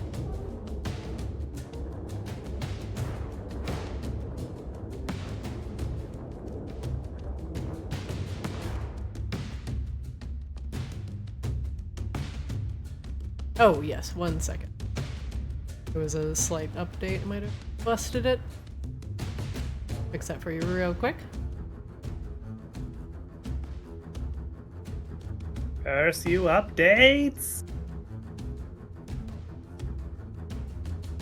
Don't you love it when everything's working properly and then something updates and then it doesn't work anymore? Yeah. Where's the update golem? That's Yeah. update detected. Your driver is Exterminate. out of date. You must update immediately, or the game that worked yesterday won't work anymore. You said that like the old Sound Blaster, like sound card voice. Your drivers are out of date. An out-of-date driver has been detected. God, you remember when you had to have sound cards and your computer? Yeah. God, Zennials would melt down. They would. They wouldn't be able to process dial-up noise. What are you talking about? Sorry, Kozlo, this might take just a moment.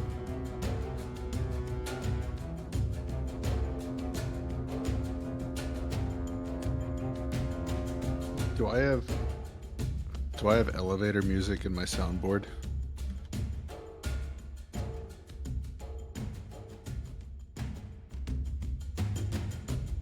Now I'm thinking about the olden days where like a Sound Blaster live card with a Voodoo 2 graphics card was like peak, like the Pentium 4. Oh man, you knew you were cooking with gas back then. You could run all the graphics, all the VFX on EverQuest. My God. Kozlo, can you use the normal firebolt for now? I'll have to look into why that is busted. I do not know the normal firebolt. Oh, you will now. 1 second.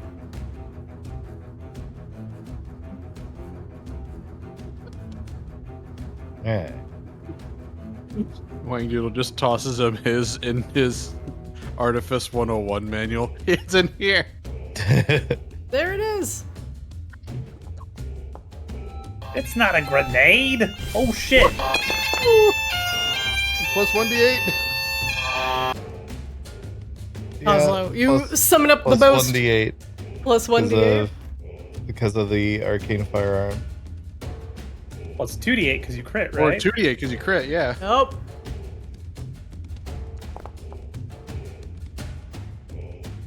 So yeah, that's 48 points of damage. Kozlo, you expertly bust out the judgment rod.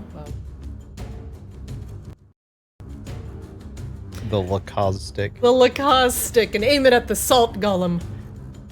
The firebolt goes streaking towards its chest and hits it squarely and only leaves a residual burn mark. Salt golem is immune to fire damage. Kozlo withers into a tiny shell of disappointment. There is no longer any moisture within him because he has cried it all out. Also has become the Salt Golem. Kozlo is now the salt column. Kozlo, you have used a bonus action and some move and And my regular Normally. action, yeah, I'm done. Raine, you're up. Moisture detected. No, I get it. You're moist, or you want to eat moist, whatever.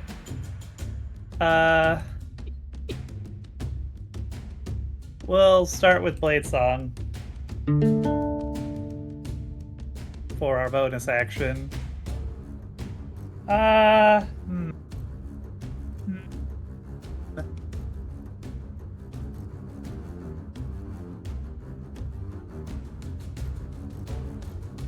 We'll try slow.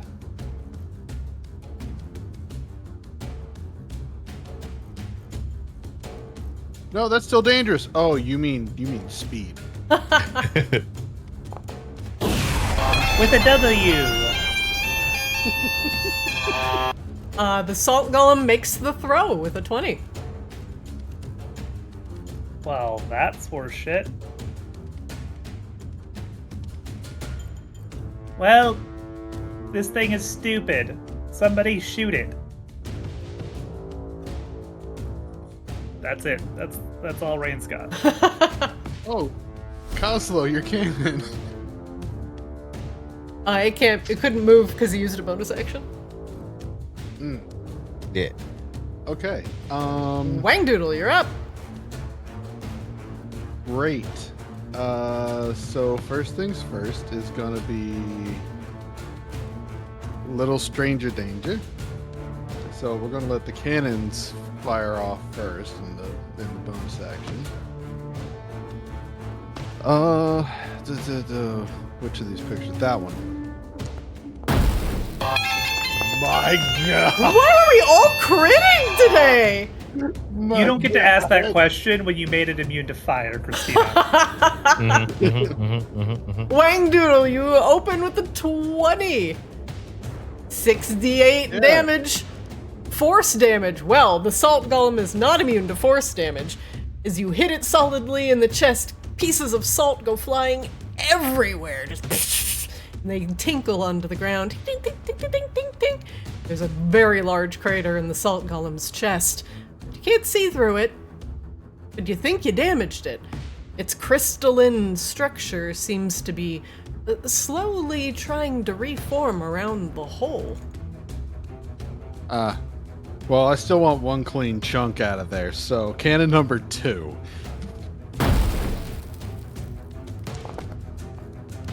That'll hit.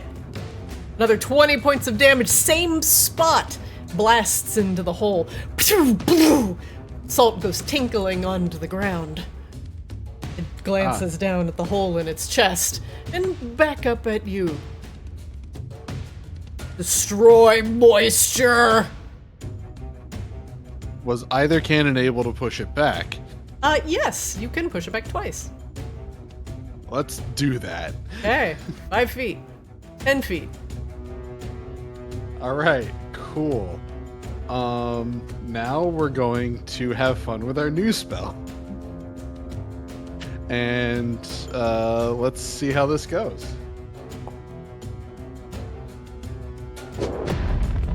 That misses. Well, you know, maybe I should have not aimed for the giant hole I just made. Great. All right, yeah, no, this is fantastic. I'm going to see if I can analytically study its structure and get some information here. Make me an insight check. What would you like to know? It looks like it's kind of wobbly. How much structure does it still got?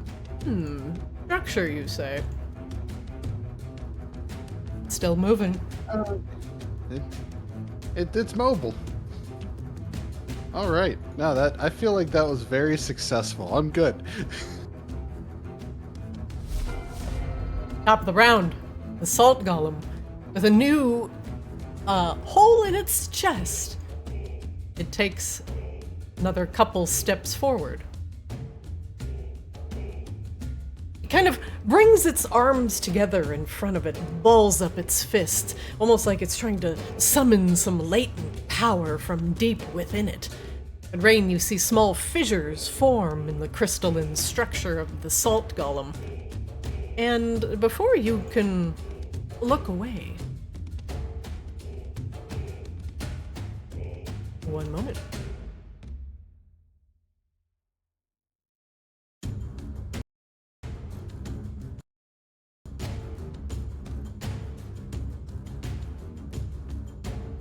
It makes a small, hollow noise from deep within it, balls up its fist, and takes a very wide swing at Raine. Is something happening? I'm not seeing anything. Oh, there it is.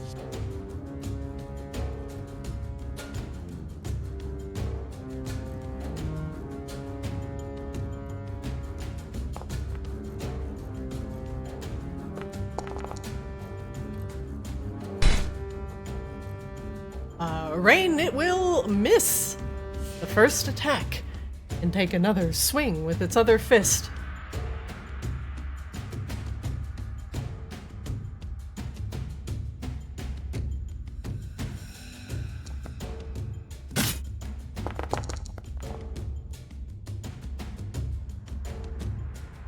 Raine, as it misses both attacks, the swings go wide. And you just hear it. Destroy moisture. Could we get it a big boiling pot with like maybe some noodles? Coslo, you're up.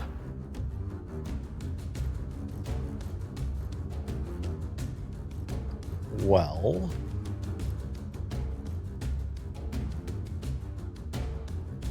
suppose we will start with cannon shoot. Okay, artificers. Okay. All right, I get it. They're all aiming for the hole in the chest as you get that crater just a little bit deeper. As you hit it with the force blast, however, slightly before it gets knocked back 5 feet. One moment. You've activated its trap card. Anytime the golem is hit in combat, thousands of tiny salt crystals erupt from its body. Raine, make me a DC 17 dex save, please. Let's see.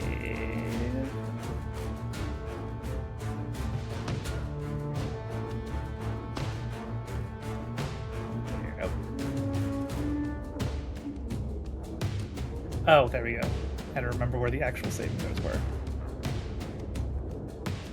All right, Raine, you throw up an arm as thousands of tiny, very sharp and flaky salt crystals fly off of its body. It seems like all of the salt is aiming towards your nice, moist eyes. But you throw up your arm and protect yourself from the salt getting in your eyes. Also, do you wish to push it back 5 feet? It's so salty. Yes.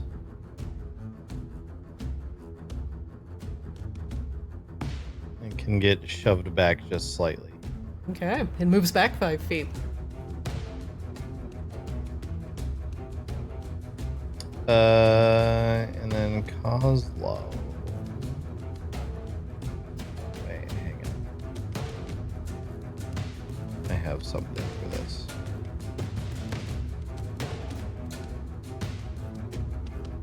We're gonna shatter.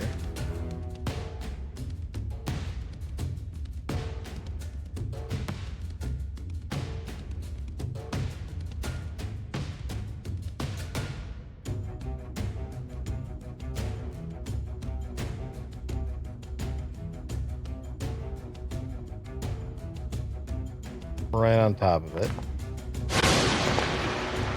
Tries to make a save. It has disadvantage. It should at least, because it's made of inorganic material.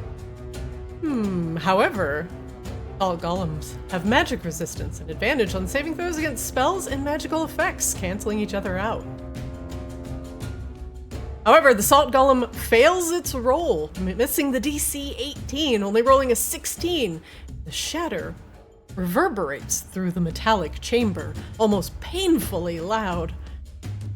More salt flakes off its body as it takes 14 points of force damage. Excuse me, thunder damage. 20 points, because so is my 6. arcane firearm. Well, at least you know it is not immune to thunder damage. Hooray!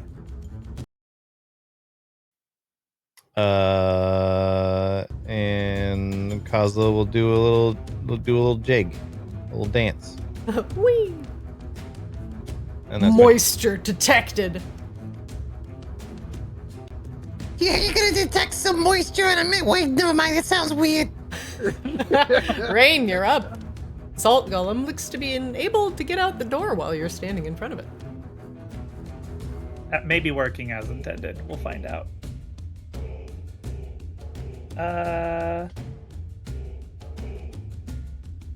We will start with a bonus action Mind Sliver.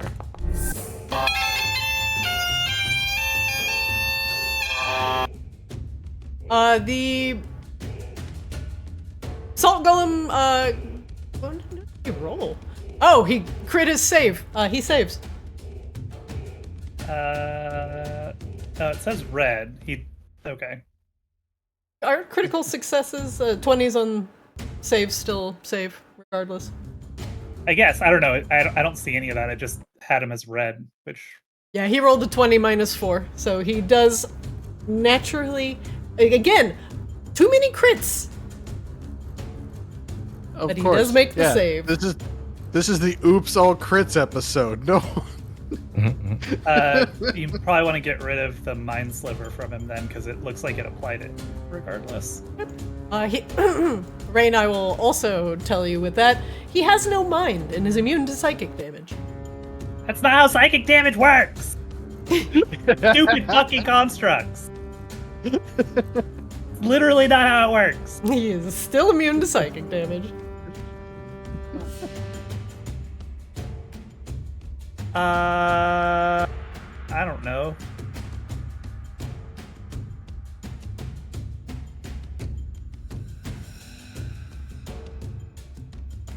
Guess we'll just can't do anything cool if immune to psychic and fire damage. So fuck you very much and be frosty. The Salt Golem does not make this save. Good, because he doesn't need to make a save. He doesn't. A 31 hits his AC, and he takes 13 points of frost damage, the hole in his chest boring just a little bit deeper. As the frost melts, he looks down at himself and says, "You guessed it. Moisture detected." Oh, is he gonna punch himself? Please. Wait a minute. Go ahead. He appears to be even more upset now that he's been hit by a spell that contains moisture. I will not tell you what it does unless you insight check. Oh, I guess I should insight check. I forgot insight check's a thing. It's been a while. Guys. Nope. No such thing. Moisture!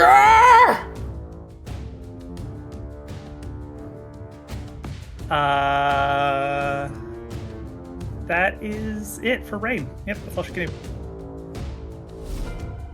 Wangdoodle, you're up. Okay, great.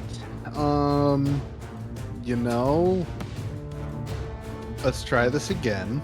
We're gonna target him properly this time, and we're gonna burst.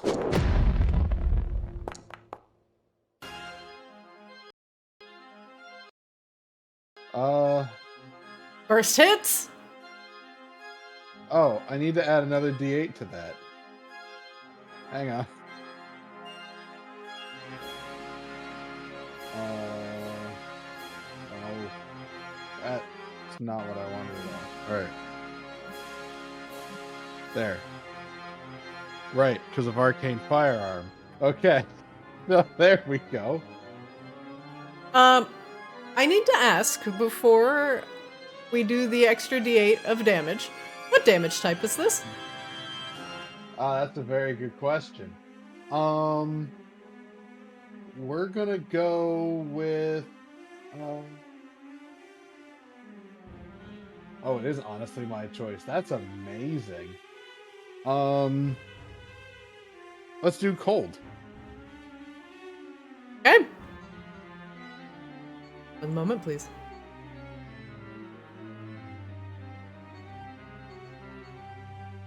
As you sorceress burst, twisting the elements in order to send them against the salt golem. Once again, you send a beam of cold into the salt golem, burrowing away at the hole in his chest. It is now rimmed with frost that is slowly melting. The fire in the golem's eyes gets hotter, brighter, and he yells out now with increased fervor, "Moisture!" You think the salt golem is not unhappy about the moisture, but yet it is driving him into a rage. You don't know what it does yet. I think I know what it does. I don't like it. I think it's getting a little excited about this moisture.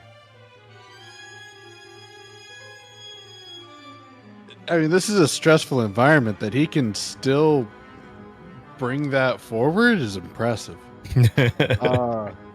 Let's insight. Well, what would you like to know? So, this glowing and enlargement. Well, what's happening? The salt golem is enraged when he becomes in contact with moisture. He is not immune to cold or water damage, but as he is enraged, each time he is hit with an instance of moisture, he does 5 additional damage. Oh. Salt guy, what are you doing? Well, I'm going up the 5 to the 405. What are you doing? Currently, the salt golem has been hit by 2 instances of moisture. Thus, every hit he will do 10 additional damage. Ah, great. So happy to know that. Please move away from my cannon. That one. And make sure he's targeted. And we're going to try it again. No? Oh, target's blocked, but that's silly. Yeah, We he's gotta change definitely out of line of sight. There we go. that. No, so close. Cannon misses. Other cannon. That one hits. 15 force Hey. damage. You want to push him back? Yes. Okay. The hole in his chest has almost gone completely through to the other side, the one ribbed with frost and quickly melting, the salt absorbing the moisture and enraging the golem.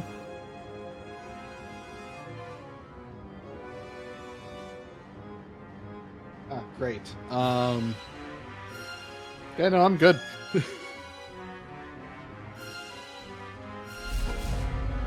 Next up, the salt golem. As there was no one within 5 feet when he was hit, the blinding bits of salt that fly off him every time he is hit by a spell or attack has done nothing. But instead, with renewed vigor, he goes up to Raine and swings a heavy, salty fist in her direction.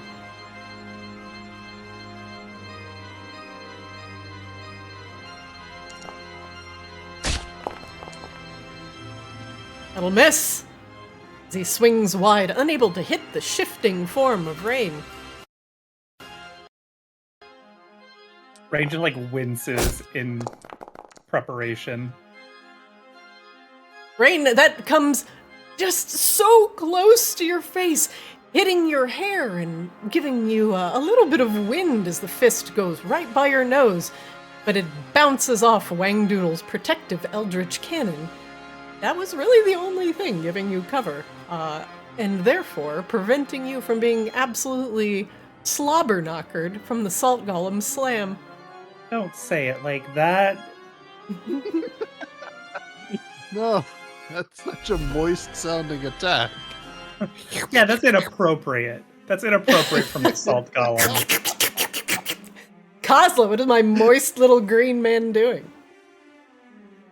Moisture. Moisture!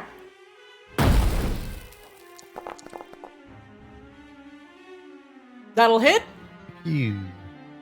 Almost can see through to the other side. However, Raine is within 5 feet of the salt golem as it gets hit before he gets knocked back 5 feet. Raine, make me a DC 17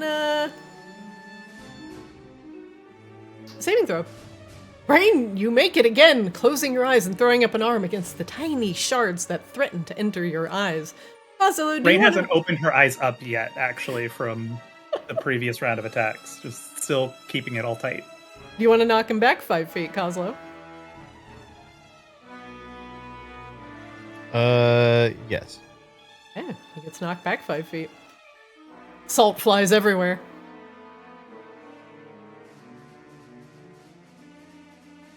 And I guess we shatter it again.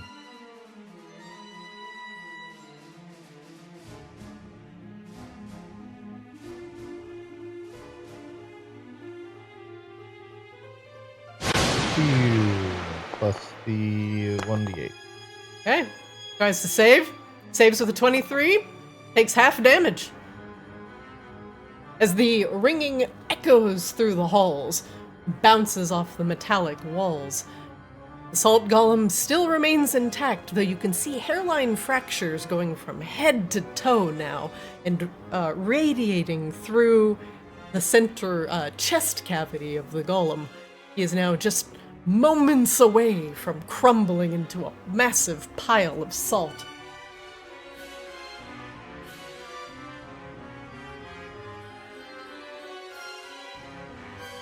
I'll add the extra 3 there. Oslo, anything else with your turn? No. I think that is it. Moisture! The salt golem's voice is now becoming hoarse, cracked, distorted. Raine, you're up. Yeah. Moisture. Moist! The ray of frost pierces entirely through the salt golem, and the cracks that were radiating out from the hole now go kick, kick, kick, kick. His head falls off first, landing on the ground, and completely dissolving into tiny cubic pieces of salt. The rest of the body follows suit, both arms falling off, the chest cavity completely collapsing, and finally the legs only leaving 2 small red gems where the eyes used to be.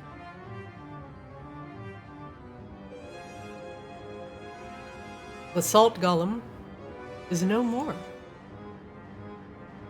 just leaving a lovely pile of salt in his wake with 2 little gems inside. Raine will take those gems.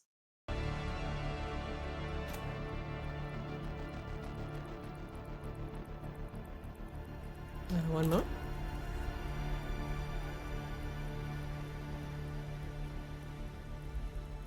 Two. This is my fee for being a punching bag for you both. These 2 incredibly fine rubies were utilized in the making of this golem, making it a very expensive little protector. Made quick work of it, and now enter the extremely dry room. Well, at least whatever ambient humidity from the water above didn't really hit here. The weapons on the bottom of at the bottom of the room look to be free of rust, though their strange make it makes you ask some questions.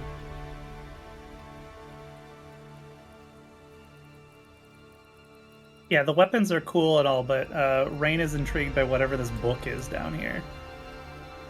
An open book on the table depicts a drawing of a golem and runes surrounding it, inscribed in magic.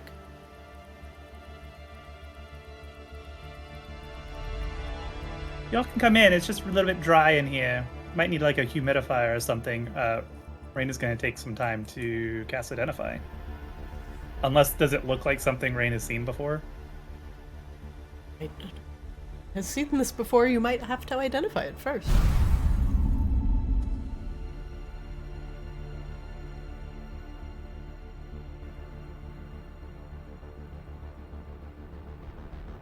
The book's pages and their secrets unravel for you as you cast Identify on it. You do possibly recognize some of these ancient runes. It is a manual of iron golems.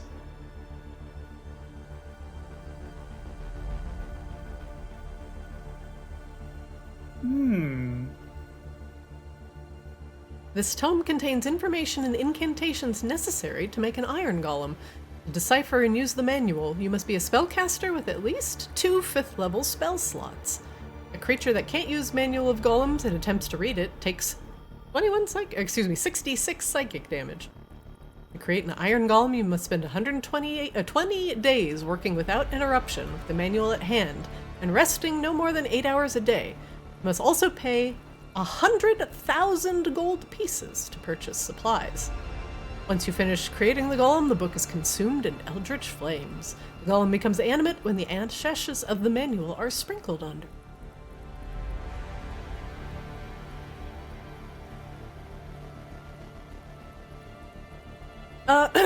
Raine, make me a perception check.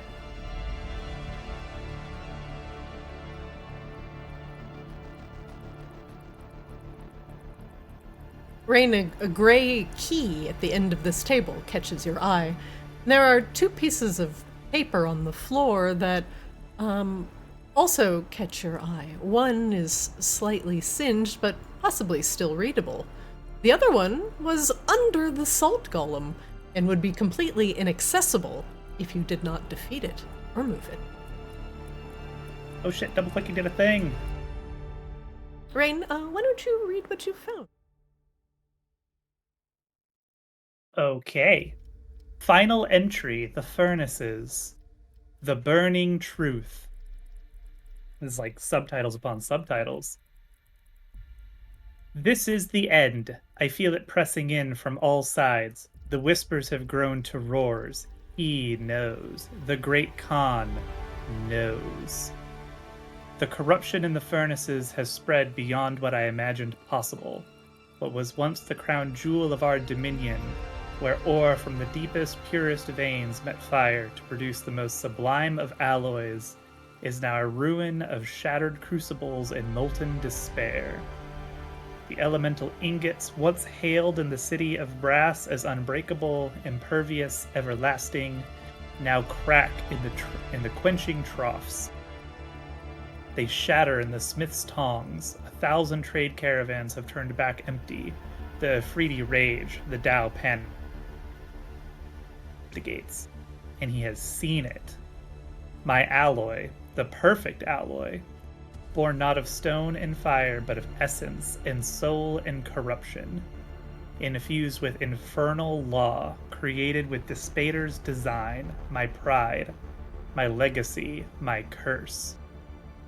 The great Khan has traced it back to me. I hear them in the tunnels, footfalls of obsidian, voices like grinding bedrock. My own kin come to bind me. Was I wrong? Was it all a trick? Did the demons of Despater see this from the beginning?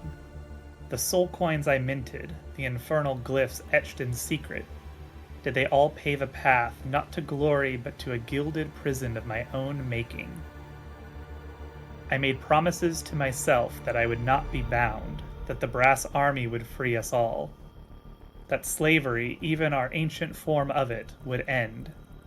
I would become something greater than the Great Khan, not out of mercy, but out of will, out of dominance, out of truth. The furnaces must be cleansed, the demons purged. But what flame can burn brighter than those of the furnace? Only a soul, only hers. Grabella, if you ever find this, if you stand before the Great Khan, know that I never truly intended to make you a weapon, only a key to something greater. Oh, that's so sweet. I hear the stone breaking. They are here. Do you like that? I did a little bit of, a kinder, gentler grandpa voice for the Grabella message. That's good. Yeah. There's also another piece of paper on the ground that was underneath the sulk. Blueprint for a brass golem. Oh, he's a spoopy boy. Hey, wait, we got brass, y'all. We got fancy brass. Raine, this looks exactly like what is in the pyramid in Maginox. Oh, that's mildly unsettling. We have golems at home. Golems at home. Is there anything noteworthy about this blueprint and how to make them? That's in your manual of golems that you currently have in your hand. Oh, sick. Sweet. So it's not just a manual of iron golems, it's a manual of brass golems. Raine, there is also a key on the end of the table.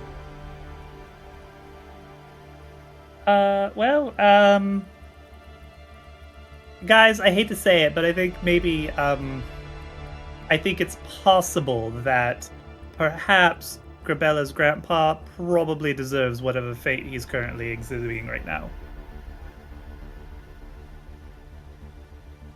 Yeah, sure, that makes sense to me.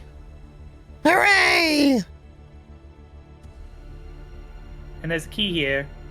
Take the key, I'll take the key.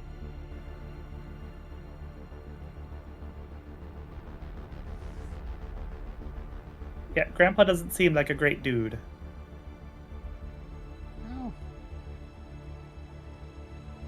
Are any of the weapons here, like, made out of any noteworthy material? Like, I see some that look like maybe they have branches or something as, like, hafts and stuff. Does any material here look special in any way? Worth salvaging?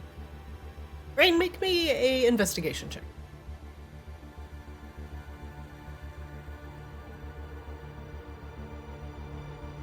With a 26, everything here is made out of iron, possibly steel, but just judging by the way their halves are formed, these are meant to either be screwed in or attached to a golem. These are all golem weapons and not really made for mortals to hold. They're meant to be fused permanently onto the arms of golems, making them strictly weapons of war. Okay, but just like iron and regular wood, nothing special worth salvaging. Iron and steel. Not a hint of wood on these weapons. It is all twisted bands of steel. Oh, okay.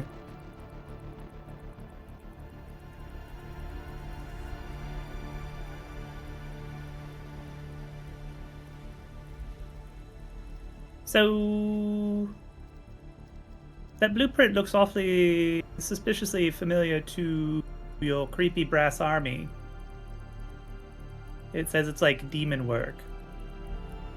You guys don't happen to have a demon army, do you?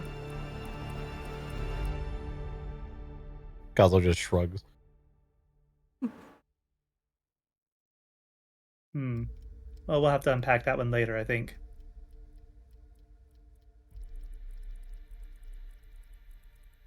There are 3 doors. Yeah, there wasn't in this room. exactly a receipt on it.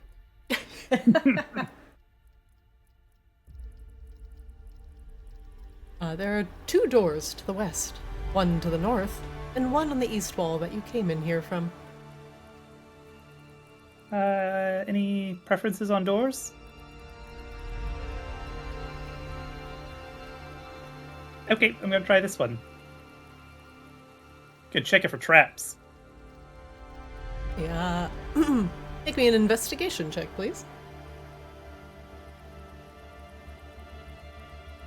Raine, you don't feel like this door is trapped. Alright, we're gonna try to open it. It's locked. We'll try the key. It's out of reach. Still out of reach. Oh, I don't have a matching key. Oh, that's incorrect. The door opens. The key fits in the lock. Oh, wait, hang on. It wants me to drop a key here. Hang on. Oh, here, let's see if it works. Where's the key I just picked up? Razidul's copper key? It worked! Well, it did something different anyway. It's still locked. The door unlocks. Raine fumbles with all of the keys in her bags for a moment, and the door Jingle, unlocks. jingle. Oh, look, it worked! This opens up to another metallic room. A chair sits here, facing a window pane that is covered by a thick metallic sheet over it. There's a console here, many buttons and dials in front of it. Another piece of paper lies on the floor next to the chair.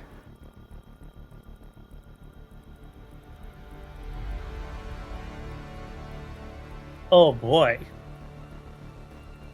Entry 42. This Razidul, you guys, he liked to write He was a prolific writer.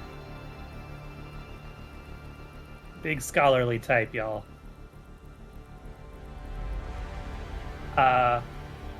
Would you all like me to narrate this one as well? Yes, very much so. Entry 42. On containers. What is a body if not a container? What is iron if not a cage? This is going places. My initial theories were promising. Iron, long respected among mortals for its strength and resistance, seemed an ideal vessel. The ancient smiths of the mortal realms shaped golems of it with no need for food or rest. Why not build servants eternal, bound not by spell, but by soul? And so I began the trials. I took the shards of shattered constructs and reforged them. With ritual bindings, glyph etching, and soul entrapment wards, I tried to place a single fragment of a fading soul without vessel into an iron shell. The result? Failure. Even with the most stable of containment circles, the soul energy seeped through the iron's imperfections, like water through sand. The shell resisted permanence. Within days, hours sometimes, the soul would fray, howl, and dissipate. Worse, in several trials, the golem spasmed uncontrollably or collapsed, groaning with half sentience. One shattered itself against the walls in what I can only call despair. Secondary trials, the Borean shards. I turned next to Borean shards, those rare crystals of encapsulated elemental energy harvested from dragons' lairs and concentrated points of elemental energy upon the material plane of Arctis. Their ability to store arcane energy is renowned. I hypothesized that, paired with iron, they might offer a stabilizing core, feeding consistent power to keep the soul anchored. It worked. Briefly. Power surged at first, some constructs moved with eerie grace, but always, always the power decayed. Like sandstone eroding under a torrential flood, the soul would still leak, slipping between the cracks of magic and metal. The Borean shards behaved as if the soul was draining them, leaving them dull and brittle within days. Conclusion. Iron is too crude to shell. Borean shards, though potent, are transient reservoirs, not conduits of permanence. I require a material that does not burn with magic but reflects it. A mirror that holds, binds, and traps. If I cannot find it beneath the plane of earth, I will look where fire is born. I must go deeper. I must go hotter. I must go where others fear to tread. Razidul Ironvein. I think this guy might have made our undead army. Yeah, maybe. I'm kind of getting made an undead army vibes out of what we're reading. I agree. I concur. Did he also have a side business of a suspicious chain of family restaurants? What? Olive Garden? Chili's? Applebee's? I'm not. Explain yourself. I'm uncertain where you're going with this. McDonald's. That happened to have a series of animatronics that did a lot of kids parties. Oh, Disneyland. Chuck E. Cheese. Yeah. Is this Adjacent, Five Nights yeah. at Razidul's? Yeah, there you go. Yeah. Kevin Bacon? Fucking hate this. Well, that's horrifying, but honestly... Oh, you guys weren't there for House Vacatus, but House Vacatus was kind of Five Nights at Freddy's, so we're not far off, y'all. Okay, we're gonna try this door. Y'all ready? Yeah? Sure. Sure. Oh no, it's locked. Who would have thought? Oh, I don't have a matching key. He does not work here. Oh, well. All I'm saying is if I hear March of the Toreadors, I'm probably gonna lose my shit. Alright, these doors don't work. Oh no. Oh well. There's another door in here though, I suppose. Also, is this... There's like, this is the only thing here, Christina, that has like any color. Is that just like a button on the console? It is. It is glowing faintly. There's a button right here. A big, glowing, ominous button. I'll let the artificers push that one if they choose to.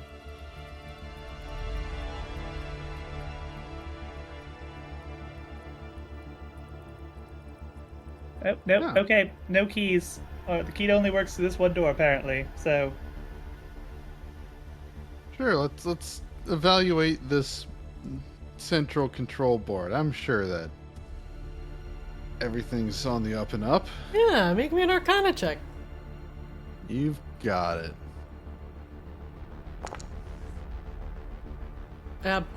Yeah. It just vaguely reminds you of things that are in the Geothermic Rift, but not exactly. So the gauges and the levers instinctively tell you that these are monitoring devices. There is a giant red glowing button just begging you to touch it. did you look at the big glowing button, though, Wangdoodle? Right, the one right there. You see that one? That glowing button? Oh, yeah. All right, sure. I was just trying to understand a little bit more about what we were looking at, but yeah, let's go ahead. Yep. Kozlo, do you want the honors of pushing this button? Kozlo slides up as though no one has ever asked him anything so affectionate in his entire life. Just like squeezes past and pushes the button all excitedly. Oh no. The button must be double tapped. Kozlo pushes the button again. In quick succession. You must click it with your IRL fingies. Oh, I see. Christina's making these maps all interactive, by God. You will click her buttons. Yes. Razidul's access panel. Of all my treasures, none gleamed brighter. It's a password. The little console on the right begins to glow, and says the words on the screen that Kozlo is also muttering to himself. Can you repeat the clue, please? Of all my treasures, none gleamed brighter. Probably Grabella. He seemed rather fond of Grabella, and a little sad he turned her into a weapon. You want me to try it? I don't know, do you want to try it? You're the one who wanted to push the button. Yeah, all right.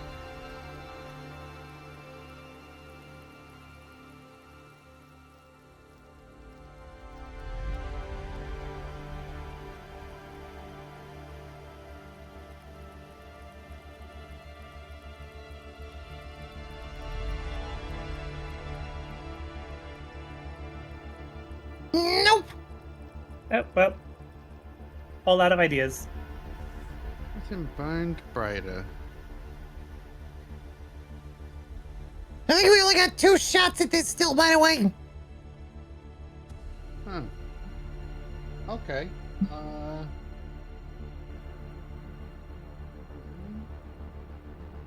Each of you can make me a history check.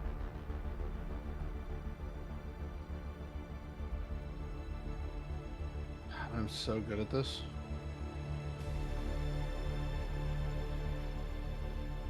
Is this Arctis history? No, it is actually not.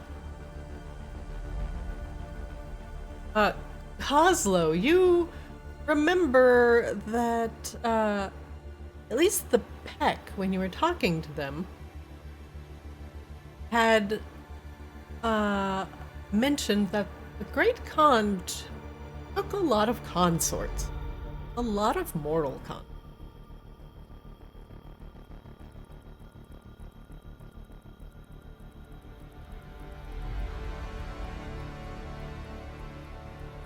And there is only one you know by name.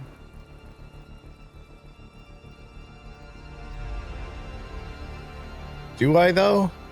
You do. Do I? Kozlo do. The question here is, should I know this by name, or do I know this by name? Yeah. Latter can't answer. Former, yes. Oh, okay. Maybe that's what that section meant. It's not about Grabella. Oh, I get it. Okay. Yeah, what's that name, Coslow? Figure it out. Come on.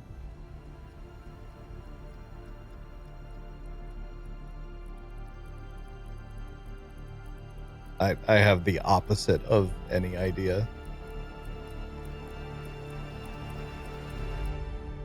Who had this next highest history check? Wangdoodle.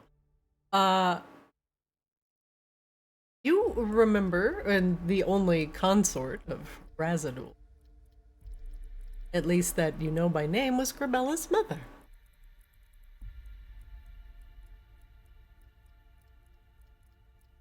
Yeah, I figured that's probably who it is, but I do not remember Grabella's mother's name. I have trouble remembering Coslow's mother's name. Wait, Coslow's mother has a name? It's not just Coslow's mom? I think it's Rosie or something.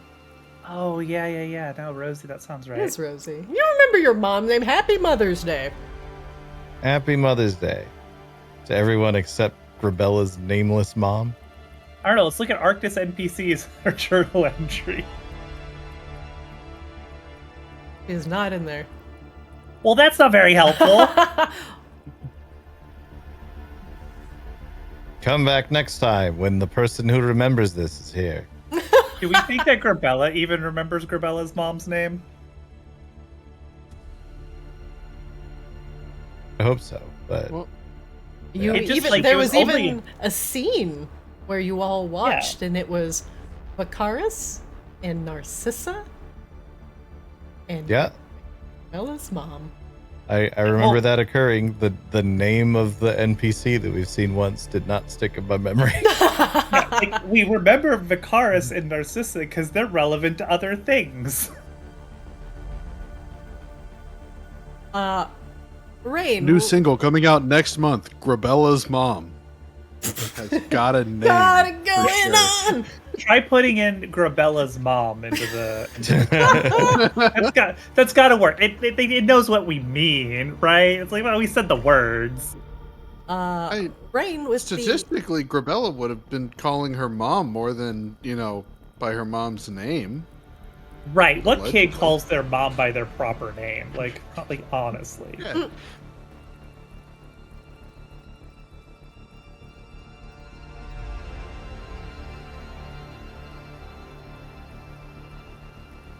It's gonna be like Grisella or something like that.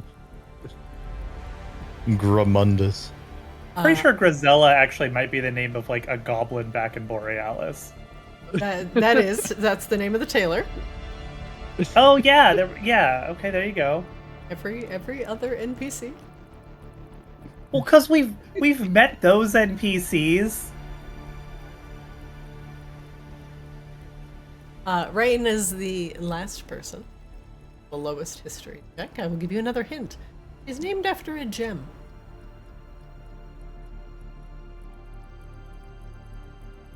Sapphire.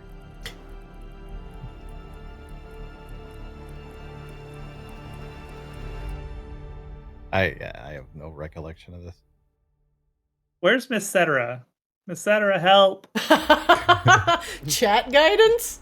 Hold on. Here we go. Ready? Amethyst, topaz, sapphire, opal. I think we run out of tries before you run out of gems. Wait, was it Garnet or am I remembering Final Fantasy IX? That is You part of might- it. you No, might- Coslo, flash of genius. That is part of it. That is part of her name. Do you remember the other part? No. Whoever remembers it, I will give you inspiration. I'm gonna need inspiration to remember. All right, hang on. I'll find it. Maybe. Unlikely. God.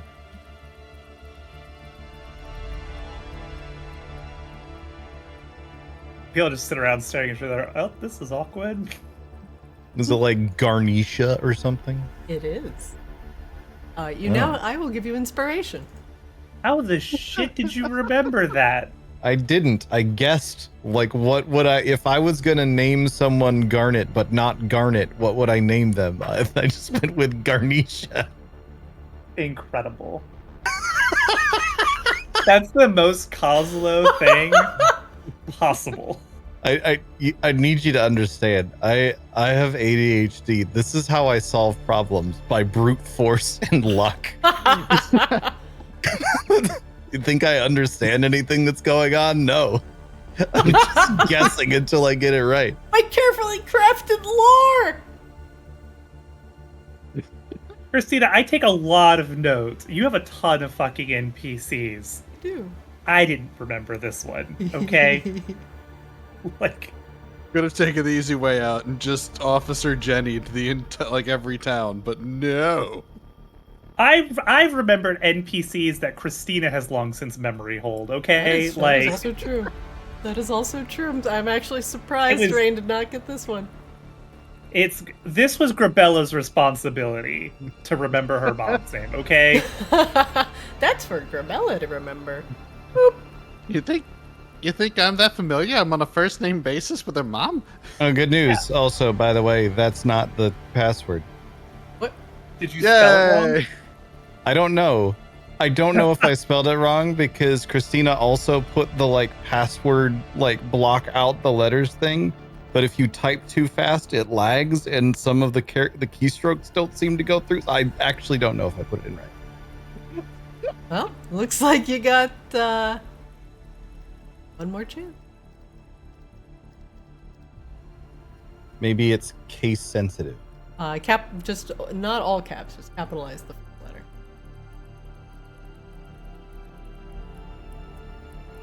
I'm so nervous that our success hinges on not only Kozlo remembering the spelling, but also...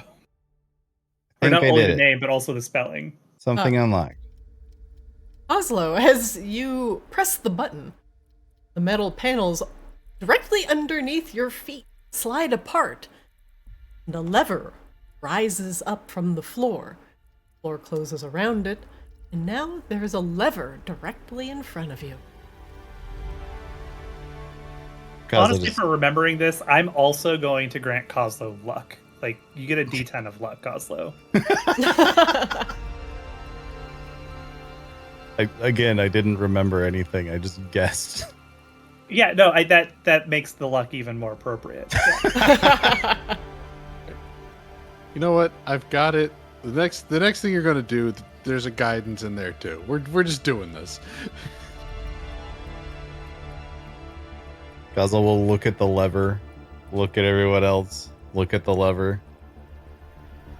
Well, you figured it out. I think you get to pull it. Yeah, that's Just fair. yank that lever. Kozlo pulls the lever. Give it a good jerk. Double click the lever. Kozlo jorks the lever. Jork it.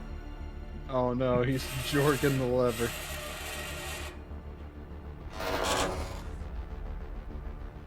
Uh-oh. There's lights on now. Wait a minute. Kozlo, from behind you, one of the lights on the wall flickers to life and begins emanating a red beam of light that slowly rotates around the room.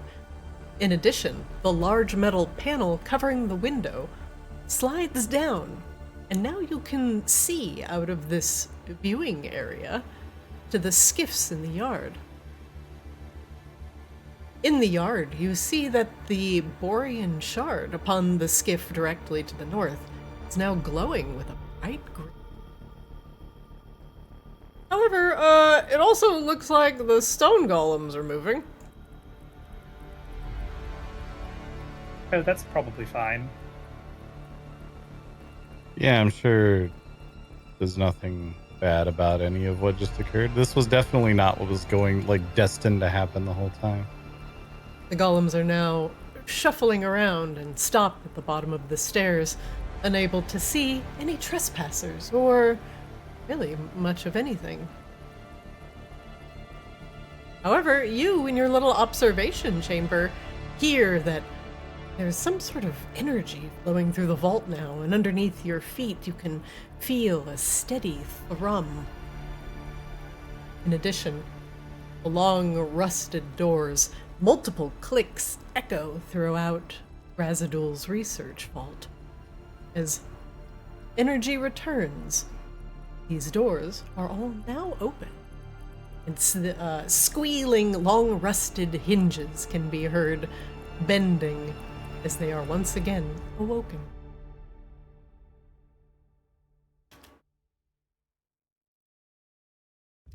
Good job, Kozlo. You figured that out all by yourself. Well done. Kozlo seems like he's trying to act like he's very proud of what he did, but he definitely is like, it's the Office meme where what's his name is first getting like the job and he's like staring at the camera with his fanny pack while the other guy's like shaking his hand and he's like, that's that. Hooray! Well, do you want to see what's behind door number 2 then? Yes, please. Oh, look, another door. It enters into a long, sterile hallway. Another door at the end. We're gonna go try those other doors in that other room. They're probably more interesting than a hallway, right? Yeah, they should be unlocked. Well, I suppose we'll find out.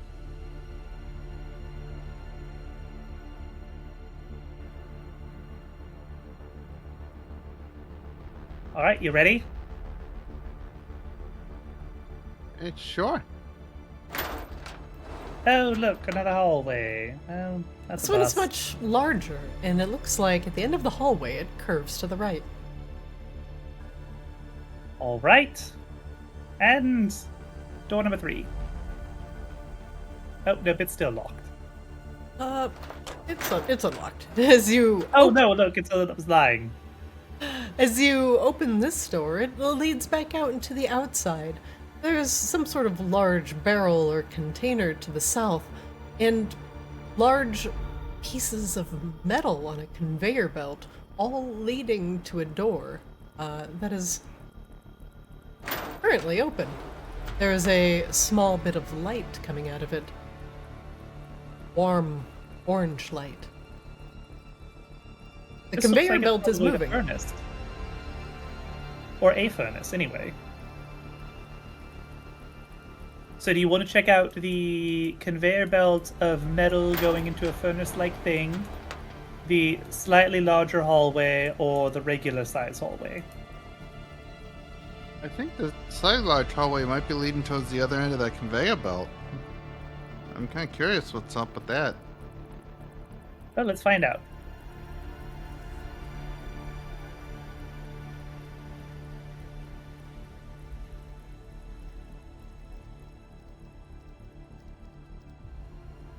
Wangdoodle, you can also kind of click select all you and your 3 cannons, move them all to. Yeah, sorry, brain's not working that great right now. Oh, good. This door, I think, probably goes back to our normal hallway. Yep, sure does. This door might go to the other side of the glowing furnace thingy. Are we ready? I certainly am. Castle? Castle? I'm coming. Alright, here goes. Ooh, the first thing that you feel as you open the door is an immense blast of heat hitting you all in the face. This must be part of the furnace. There's a steady sound of metallic thumping. Choom, choom, choom, choom, as metal is heated and pounded into ingot-like shapes. They continue along the conveyor belt, being forged and heated as molten lava underneath swirls and superheats the ingots. To the very right side of the platform, dangerously close to the heat, a piece of paper, its edges curled underneath the heat. And it continues curling. It might be destroyed if you don't act quickly. Raine will, mage hand it over to us.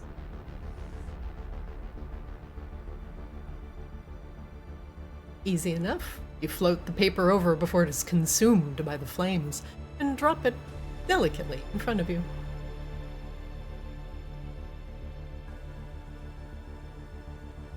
It is another entry.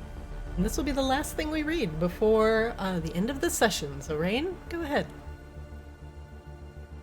Entry 388, The Poison War. The War of the Poison Regents has ended, not with the glory I had anticipated, but in a cloud of venomous gas and the stench of mass graves. The Regents' ambitions outpaced their wit, each one believing themselves immune to the other's toxins. Each one so eager to destroy their rivals that they failed to grasp the inevitability of mutual annihilation. I gifted them perfection in brass, golems built to dominate and conquer. But now those constructs lie dormant beneath the shifting sands, sealed away in their jewel-entombed pyramids like gilded corpses. Without command, they wait. Hundreds of them, perhaps thousands, slumber beneath the diamond dunes. Within Adenis, the Scorpion Lord's sandstone sanctum, and the coiling halls of the Viper Queen, all of it for naught. They warred until none remained to claim victory. Time out. Coslow, the Viper Queen, is that one of your friends? I don't think so. Oh, so there's another brass army out there. Oh, that's fascinating. Anyway, continuing on. Worse still, their wars left the land cracked and bleeding. A great tide of undeath has arisen, fed by the mass death and lack of proper rites. The souls I once sought for coin and power now wander. Corrupted and void, cities that once burned with ambition are husks. The deserts now belong to scavengers, Leonin pride tribes, obsidian-scaled dragonborn, the silent-footed catfolk of the deep sands. These people survive, not thrive, civilization lies in tatters, and the golems cannot rebuild what does not yet rise again. I had planned to reclaim my brass legions, to awaken them and march under a new banner, my banner. But I am divided. My holdings in the city of brass, what little foothold I retain, demand my constant vigilance. The Afridi sniff too closely at the old bargains. Demonic merchants hound me for payments. I cannot spare the forge masters or the rights to retrieve my creations. Not yet. And now rumors stir, whispers in the flame. The great Khan has heard something. Perhaps a fragment of my ambition, or a bitter note spilled from a dying regent's lips. If Kabril Ali al-Sara al-Zalazil... Zalazil, yeah. Zalazil... No, yeah, okay. I was gonna go with Salazzle like the Pokemon, but that's fine. Suspects my aims, my sentence may not be exile, but annihilation. He knows I play long games, he knows I think not in decades, but in centuries. What he does not know is that I have foreseen this. Garnisha's daughter yet lives. Oh, look! All we had to do was find this one, and we would have figured it out. Let her come. If she must, the earth remembers its children, even if she does not. All right. And with that is where we will end today's session, as you are learning about some of the history and origination of the curious brass army, how they came to be, and what Razidul's involvement and influence in all of this. This will all be very interesting information for both Grabella and Seaswab, as they are more familiar with this brass army than, say, Wangdoodle, Raine. So we'll pick it up next week and see what other secrets we can discover inside Razidul's research vault. I hope you all enjoyed the session. Thank you for sticking it out. We did it! You did it! Kind of. Hooray. We remembered Grabella's mom's name, and by we, I mean Coslow. And by remembered, you mean reverse engineered. And look, no one of importance died today. It's true. Except the salt column. Well, No one of importance died today.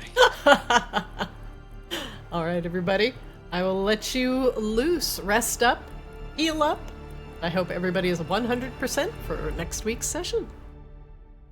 All right. No. All right, Night, everybody. everybody. Have a good night. Bye bye. Bye-bye. See you. Bye bye.